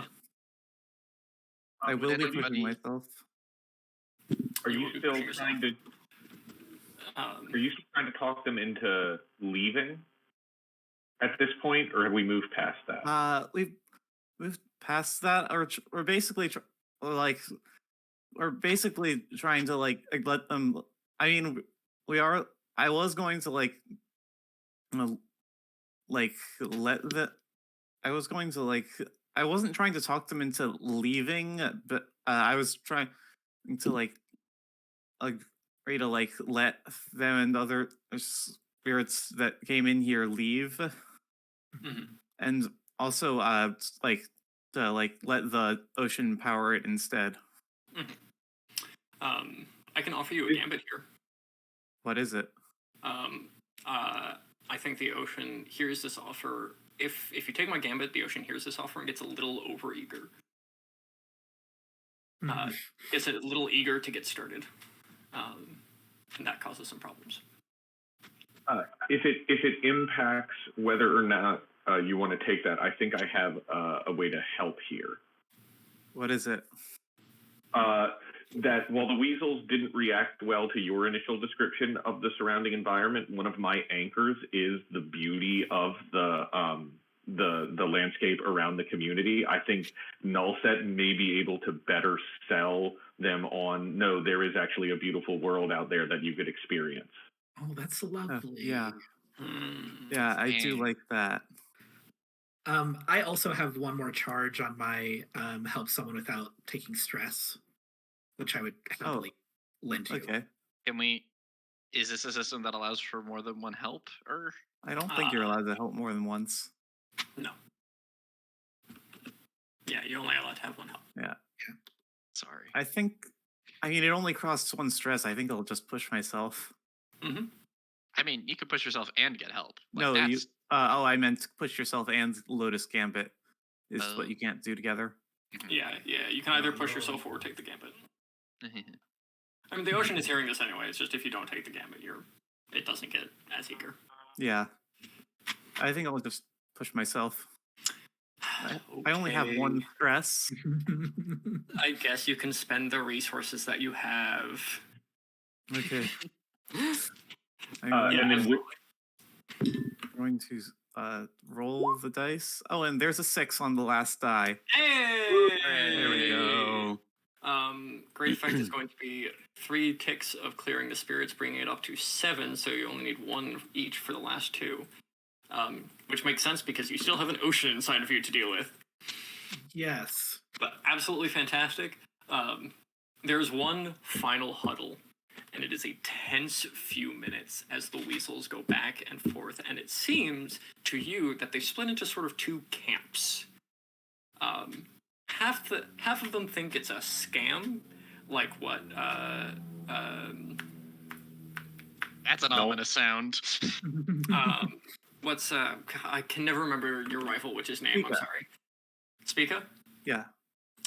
Like Spica's grandmother gave them so long ago when this was first set up, and half of them are like really eager to jump on this because while the charm work was never finished, it comes to your understanding that they still feel kind of this compulsion to keep the facility running and in decent repair, and they're not too happy about it. But after a few minutes of tense arguing, and I think one of them at some point pulls out a wrapped granola bar from somewhere that was clearly from the vending machine. But they break off 6 chunks and spread it around the weasels, and they like toast it together and all eat together. And they turn back to you, and standing very tall and trying to look as authoritative and commandeering as a 1-foot-long spark weasel can, says, "I'm glad we could reach an agreement. Okay. The charm work can begin right away." And with that, I have ticked off the last thing on my bingo. That was negotiate with weasels successfully, I assume? Yep. To actually perform the charm work, I'm not going to make you roll. You can just do that. Mostly because what I really want the last tick of clear the spirits to be is to what you're doing with this ocean. Indeed. So you still have that to do, and you still have just a little bit more surveying to do. And you'll be all set. I'm curious, I'm also going to delete the frustration clock as well, because there's no one left. They're not frustrated with you. You reach an agreement. While the charm work is happening, is it possible to determine how the previous expedition botched it? Is it like they tried to shackle the weasels to get the plan up and running, or yeah, Zero would be able to earlier? pretty easily figure this out, and you could probably talk to the weasels while the charm work is happening. Yeah. At some point during the charm work, the weasels figured out what was going on.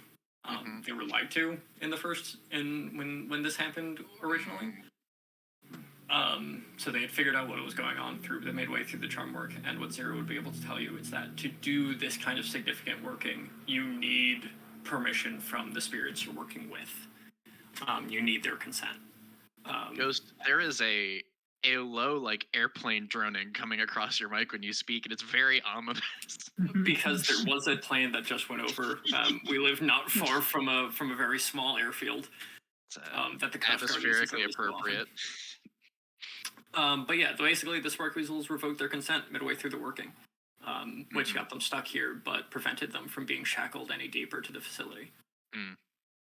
Cool. So that's pretty much what happened.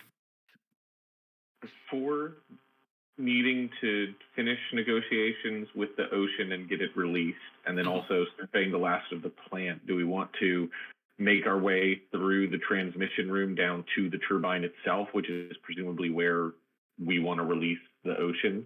Yeah, that was my thought as well. Yeah, that makes sense.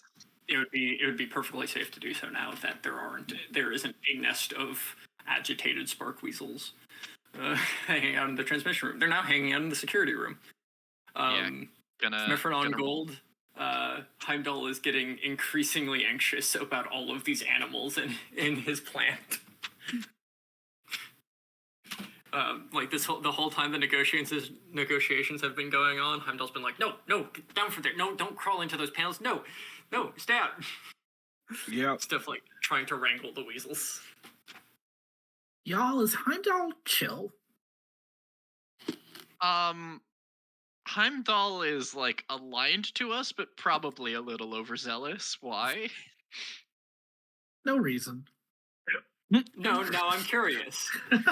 I am. No. You can't just ask something like that. Oh, and I say know for when no you're reason. lying when you say Yeah, no really reason. stirring the pot. Yeah. It feels like we need to do. Is he going to be chill with the weasels? You know? Heimdall is a buddy of my friend Tyr, Oh, and Tyr. I'm sure that if we give it like a week to bring Heimdall up to speed, like this can be smoothed out. Heimdall is not currently chill, but just got out from like a very long sentry snap. Sure. Like, give us a grace period. A It'll little be groggy. okay. A little groggy. Oh yeah. Okay. I mean, all right. yeah, That'll buff yeah. out. Yeah, it'll buff Yeah. out. The weasel bites will buff out. Listen, when Mephronon's advice about everything is it'll buff out. when Heimdall learns how responsive weasels are to electronic music, I think Heimdall's gonna be fine. Playing Craig I Hop thought for the this was like- Weasels. Oh my god, I think. Oh, never Now mind. I recording. rated it for the epilogue. We'll do that later. Yeah. Now Good. recording. Now recording. So we go to the turbine. Mhm. Yeah.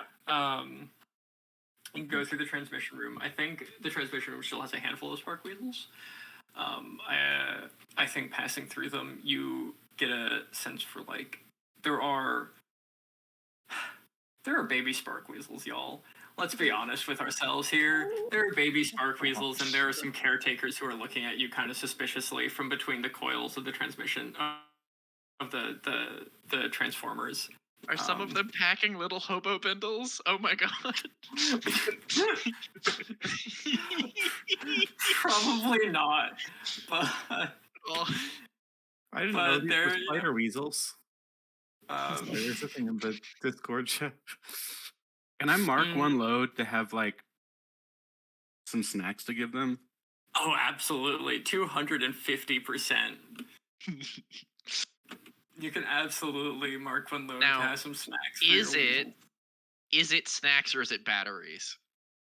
Oh, good question. Is it snacks or is it That's a good batteries? point. What do they eat? Those little, I mean, they were eating those mints that snacks from the spark when vending you crunch machine. them. What was that, Ren? It's those mints that spark when you crunch them. Oh yeah. Pop rocks. Yes. That's Yeah. not actually electricity. Yeah, pop rocks, but Like, actual electricity. It's like the chemical bonds between the sugar molecules breaking, making the spark actually. Yeah. What a wild future where trail mixes pop rocks. What a world. Incredible. No, it's like the mints. Like when you Yeah. when you crunch a mint, it makes a light. Yeah. Mhm. Yeah. I love that. Snatteries, you- as someone in the you- chat said. Snattery. Yeah, you absolutely can mark a load to become the best friends to these spark weasel pups. Yep. Done. Done. Sold. Awesome. I think a few of them try to follow you into the observation deck, but get like brought back by their parents. I don't think you notice until you get to the observation deck and are almost on the turbine floor that one of them has hid itself in one of your pockets and is munching away happily. It's just the absolute roundest baby. Oh my god. Oh, baby. Little round one, little round boy. But yeah, you're in the turbine room. From what you can see here is you can see the massive metal, the massive metal sheet. It's one of those the truck entrance doors. You know what I mean? The rolling metals. Yeah, it's like a garage door. It's like the rolling metal doors, made of the thin slats of metal that like roll up into a thing at the top. Yep. Yeah, I know what you're Yeah, it's talking one of about. those. The turbine itself is completely disconnected from anything. It has like that little coupling at the end. And suspended in the middle of the room is the massive magnetic coil, the massive electromagnetic coil that does the actual generation when the turbine is going. Right. So we have to bring up that barrier, connect the coil, Yep. and then get it rolling. Heimdall, can we open the door, please? You don't necessarily have to connect the turbine to itself. You don't have to get anything started because you're not here to actually get the facility running. Sure. But if you want to take a look at the turbine itself, you do have to open up that grate, that metal. Would Heimdall do it? Yeah, I'm gonna ask Heimdall very nicely to please open the door. All you get back from Heimdall's channel is, no, get out, stop going in there. No, stop that.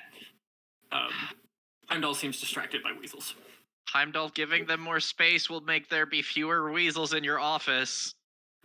I don't have enough space. This is a concrete facility. You can open the door, Heimdall. The door is open.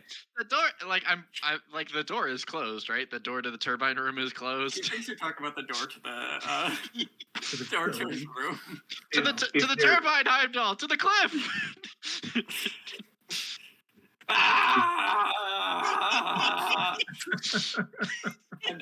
Heimdall screams like a man covered in weasels. Is there any sort of manual operation apparent for that here? I did say way back in the beginning, 3 hours ago, that nobody remembers, and I barely remembered, that there is an emergency button. There is an emergency panel down here for that explicit purpose. Yes. Emergency, huh? Can I flash back to when we were at the lockers? Just like a bunch of candy pours out of one of them to lead the weasels away. So you want to flashback? Okay. So you want to flashback to Free Heimdall. to like my boy while everybody else was Heimdall. heading down through the transmission room, you went to the lockers to crack one open and Yep. fill it with snacks. Yep. Okay, cool. So mark a load for the snacks, Sure, and this done. is probably a 1 stress flashback because you had plenty of opportunity to do it. Easy. Easy peasy. I'll call it a med kit. Yep. Can I blow the door open, or have we covered this? You could absolutely blow the door open. I would love for you to blow the door open. Want to do that? I want Heimdall to be up for helping. Alright, I've spent the stress. Yep. This'll Heimdall will after a few minutes the screaming Heimdall, the tapers door! out. No, fine. Presses button, locker flies open, little pinata noise, candy just like scatters all over the floor. the screaming peters out a little bit to like confusion as Heimdall realizes that it's no longer covered in weasels and goes, oh. Yeah, sure, right away. And the door sort of starts to creak open before stopping just far enough that people could walk under it. I figure we'll need the demolition to bang the turbine back into place, so... Again, that's not your job. Yeah, wasting it on the door is maybe... Yep, But we getting could. the We're here to make Good. it so that other people can get the turbine running. Mm-hmm. exactly. You're here to figure out what is wrong so they can get it fixed. Yeah. Yeah, it's a I'm a big fan of this big fan. It's pretty fantastic. It's pretty fantastic.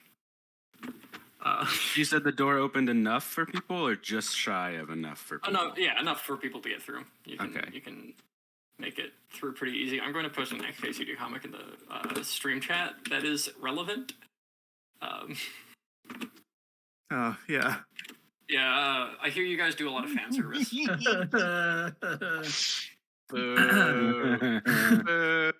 Great. So That's good. we're Does that make the power generated by this facility fan created content? You live it dangerously over there, Chief.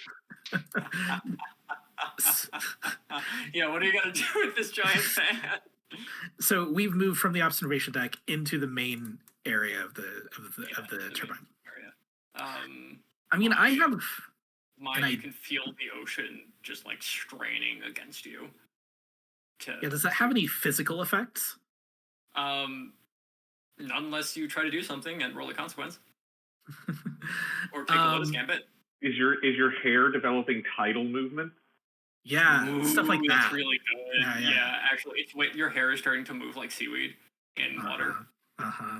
Everybody to everybody else, it looks like you're kind of like you're underwater a little bit. Like you have the That's fun. I'll just put a you have link. the modeling of like being a few feet underwater, and your hair is moving as if it's underwater. I just put a link to the test stand at the NASA Ames wind tunnel because that's what I'm picturing this looks like. It's in the Twitch Neat. chat. Yeah, except like bigger and backwards. Big tunnel. So Big tunnel. I've been thinking about this. I Yeah, feel you've like been thinking. I feel a little bit like this should be a group role. Like some kind of, I feel like it should be a group tune role. I have this move coordinated. When you lead a group action, you have +1 scale or -1 scale. Your choice. The leader of a group action doesn't take stress on your behalf if you participate and fail the roll, even if it's you. There is a distinct possibility, however, that enough people fail that I get a quirk, which I'd be fine with because it's one shot. What if I lead it and if a lot of people fail, I can use a harmony. But quirks are cool. Yeah, I'm kind of okay. Like the possibility of the quirk is fine with me. It's just Okay. something I wanted to note out. Yeah. Yeah. I don't know. I Forge think in the making a Dark quirk Game, you would get be quirk. really cool. Yeah. Okay. And also, this is like the kind of thing that you should get a quirk for. Sorry, I was briefly distracted. Why are we rolling a tune? Yeah, why are you rolling a tune? What are you doing? So I feel Also, like to briefly distract further, we just hit 6,000. Yes, that's what I was distracted with. Making us Congratulations. hit 6K. Hell Congratulations, congratulations, Gumbo, for pushing us over the 20. What? It's Mephronon Gold, isn't the last? No, wasn't the most recent Mephronon Gold? What? No, that's No, it was you. It was Ren. Yes, okay, it was me. Thank you, Congratulations. Ren.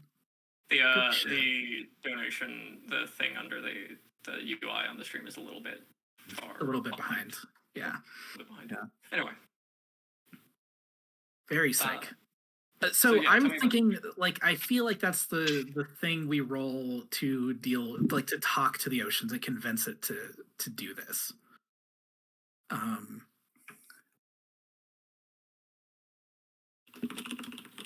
That's just my thought, though. Yeah, absolutely. And how I are feel you- like doing How this. is this a group role? How's everybody talking to this? That's good. Well, I think I What was if- thinking about our transcendent connection, how that's still kind of working between us. True. You do have Someone that was charm about to setting. say something, though. What's up? I was just saying, and I think this could go along with that even if it's since part of the issue we've been having is the tension between Rose White and the ocean. Yes. Since Rose White is bound to all of us, like sort of letting Rose White letting Rose White move through all of us rather than just you to ease that tension.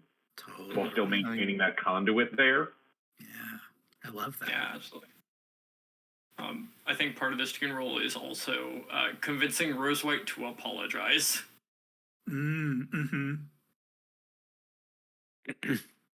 I love all of this. Potentially. Yeah. So, Yeah. Yeah, so show me how that works. Show me how that happens first, and then we'll roll. Totally. Is it corny if we're all holding hands underneath? Yes, which is why I love it. Yeah, I was picturing a circle of holding hands. Yeah, Yep. yeah. But know that this has to include two people are each holding one of the Needle Peck's wings. Yes, please. Yes, absolutely. Absolutely. In addition, the baby Spark Weasel that hitched a ride with you insists on taking a spot as well. Good. Yeah. Yeah, Craig. Craig. Craig, Yes. yeah, Craig the Spark Weasel. I think Mephronon Gold's gonna go for a big bear hug. Absolutely. Yeah. Just beautiful. And yeah, like Ian said, we're moving. Rose White has a little more space to move around, and we're all kind of like trying to talk them into conferring with the ocean, and my hair is floating. I think everybody starts getting the same visual effects of like you all start to see this entire place as it used to be, deep underwater. You can breathe just fine because there's just a visual effect, but you start seeing this place as the ocean it used to be back in the Radiant Era. As the circle completes and you start talking to this ocean, and I don't know, what does Rose White look like in the center of this circle? A smarmy little fish. Just the smuggest little fish you've ever seen. Absolutely. Like it's a tropical fish too. It's got to be a brightly colored tropical fish. Good. With big enough eyes that it can like kind of do that scowl, you know? Yeah. Yeah. Real expressive. Cool. Yeah, let's get this conversation started. What's our Position and effect. Yeah. Position and effect. Make it hard. It's the last thing.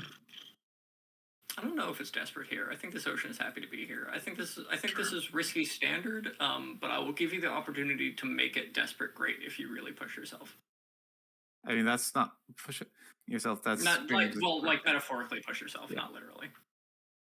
I was planning on pushing for effect, but we could also make it desperate and great. Does There's not an that go ahead? We may be about to say the same thing. What would the difference between standard and great like be? I mean, because mechanically we're only one tick away from finishing this, regardless. Yeah. But narratively, what would the difference between standard and great look like? Narratively, it would look like making the engineers' jobs easier. Okay. And potentially working towards repairing whatever relationship that Rose White and this ocean may have had in the past. Very funny for a fish to be mad at the ocean, by the way. Yeah. No, the fish isn't mad at the ocean. The ocean is mad at the Oh, yeah, fish. okay. That's even funnier. It's so hilarious. And Oh, can I the get thing out I some would of my talismans?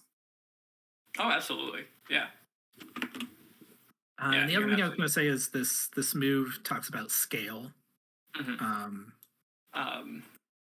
Right. The ocean is probably a much bigger scale than you, so you probably the scale difference is probably being negated by the fact that all 5 of you are all 8 of you, including Rose White and also the bird and also the Spark Weasel, are doing this together. Yeah. The whole party's here. I'll have to Yeah. get out some We're a charm small tools, I gang. guess, since I have not expended even 3 of my 5 load yet. Yeah, absolutely. Yeah. Risky great. I suppose I probably would have gotten those out when I was doing the charm work up there. But yeah. Yeah, if any of you push yourself for effect, this becomes risky great. I say we get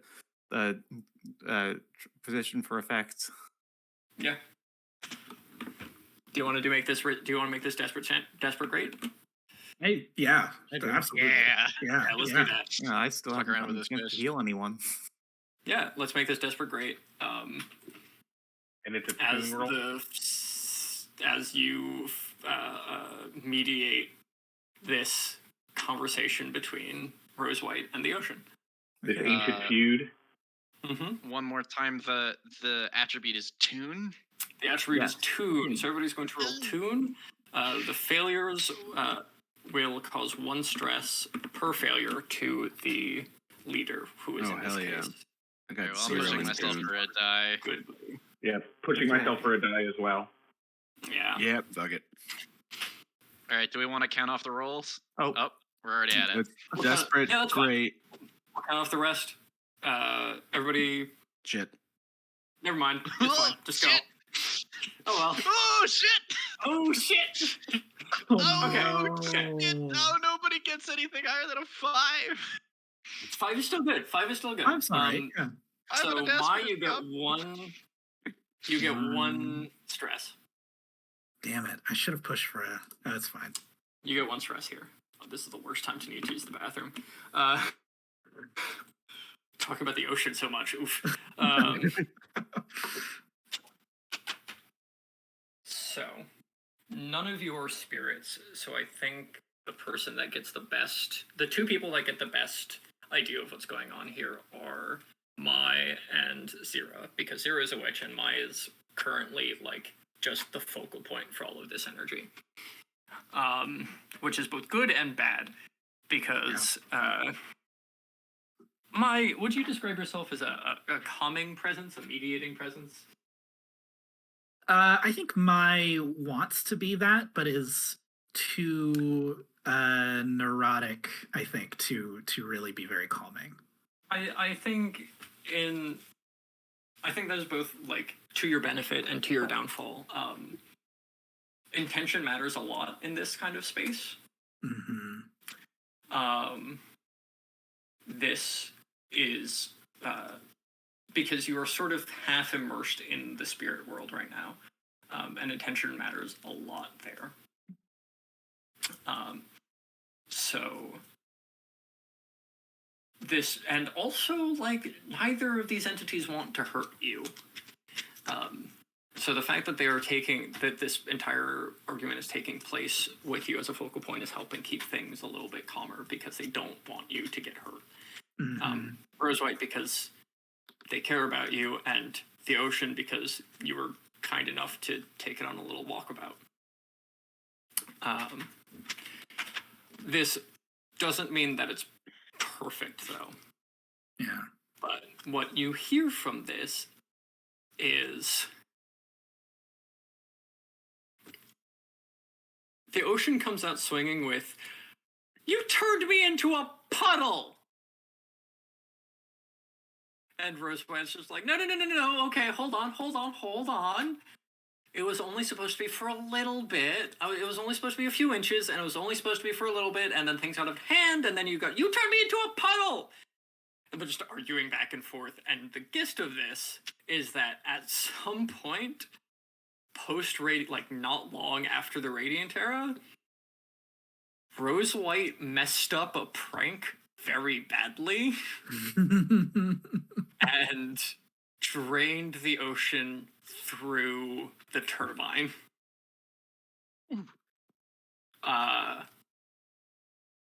And it was supposed to be like a harmless little like a harmless little prank between spirits, a little bit inscrutable to the mortals that surround them, but like it's a little like a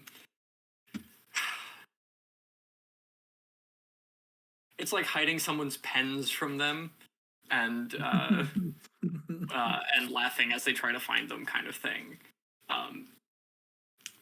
To sort of put it into a more human-ish perspective.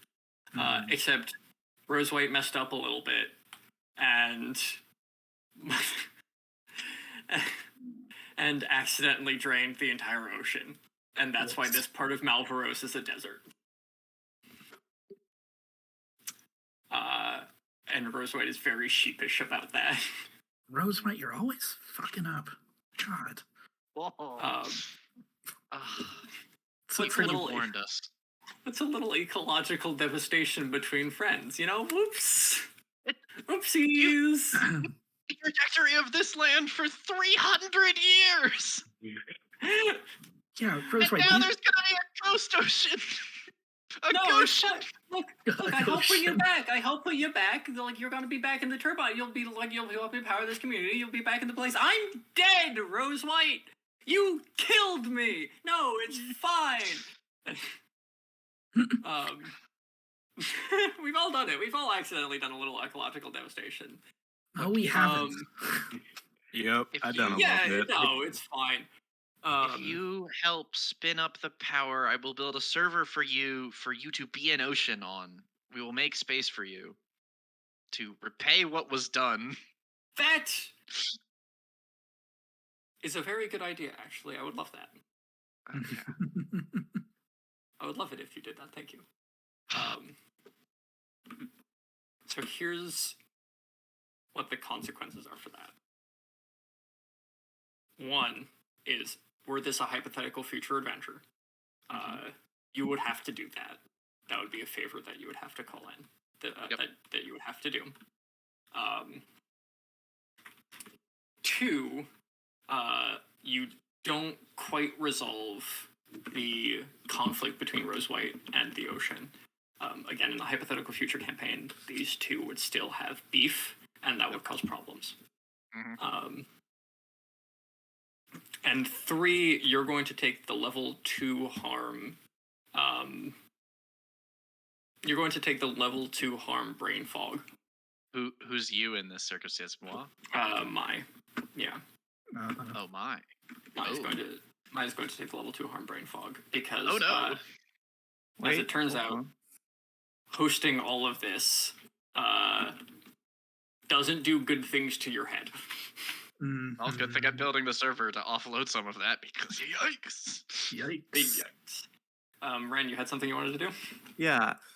So I think that seeing that you're looking kind of out of it, like Zira and Needlepeck, Needlepeck goes over to you and sort of nuzzles against you, and you start to feel better. I have an ability called what is it? Hallowly Link, which is your connection with your familiar goes stronger and it gains its transcendent power. Healing note: your familiar can use your melody to heal any single instance of harm.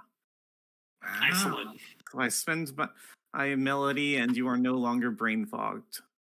Who knew the cure for brain fog was have a little bird land on your head? Yeah. I mean, we should tell the modern medical community and also several of my friends. Yeah. That's really cute, though. That's nice. Yeah, that's really nice. But as sort of as Needlepeck, is it like a literal song that gets played? I guess probably, yeah. Because what this is going to do is this is going to provide a great backtrack for the epilogue, which I'm going to go through very quickly before it's time to go in the next 5 minutes. We'll just talk about briefly what happens here. You know everybody's favorite musician, Jack DeKeat? Yes. Vaguely familiar. Never heard of them. Psychologically scarred into my soul for all time. Jack DeKeat, yes, I'm familiar. Yeah, no, it's great. Well, GDQ, yeah, GDQ. Where's the? It used to be in Lives at the Table. Was it? It's the one with all the whistling. Do you mean the circus one from? Is it the circus? Oh, it got a new name, didn't it? No, it's something else. Hold on. No, this one is from. Is this the one from Spring and Hyron? It might have been. Is this the Spring and Hyron epilogue theme? No, Fall of Magic. Yes, Fall of Magic. Fall of Magic. Yeah. I don't know where that went because that used to be at in the Life at the Table. Oh yeah, it's Bright Morning Cool Evening from Fall of Magic. One. I think is the backing track for this epilogue, with the whistling being provided, of course, by Needlepeck. I think the epilogue shows us primarily V's engineers, the engineers getting together and looking over the plans that you've annotated with all the information that you've been able to get.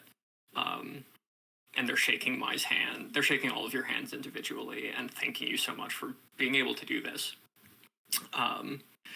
We see your rival's name again, sorry.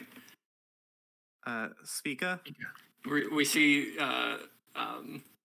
Spica finding out at some point in the near future how the spirit problem got caused and having a very angry argument with her grandmother. We see the first lights in the community, the first electric lights that any of you have had since starting this community so long ago, starting to turn on, lighting up the town square and lighting up this banquet that they've laid out in celebration of this new resource that they suddenly have an abundance of, that they can not only use for themselves but trade to nearby communities to make their lives better, to make everyone else's life better. You see the engineers in the HVAC room studying the radiant air conditioning technology to make smaller versions to put into people's houses. We see, I think, finally, the final shot we see as the camera sort of zooms out over the community, now brightly lit in the night. We see the basin, and we see the ghost of an ocean floating on top of it, with fish floating inside, and with a whole ecosystem that used to be there. Now back, finally, for the first time in 300 years. And it's all admittedly in ghost form, but you've brought a new life to this place in a very interesting way. And the final shot is, I think, the 5 of you hanging out on the edge of the cliff with a business of spark weasels at your feet. Probably the pups that were hanging out with you that you fed, playing at your feet, as you all give a toast to a job well done. And thank you very much for joining me for this Songs for the Dusk stream, and for this charity stream. We hit, like we said, $6,000 during the stream. So congratulations to everybody. Yeah, thank you to everyone donating. Yeah, thank you so much for everybody donated. I'd like to thank all of my players for joining me here. I'd like to thank everybody here for watching us today. And I hope to see you all again soon. I don't think I have anything else I need to say.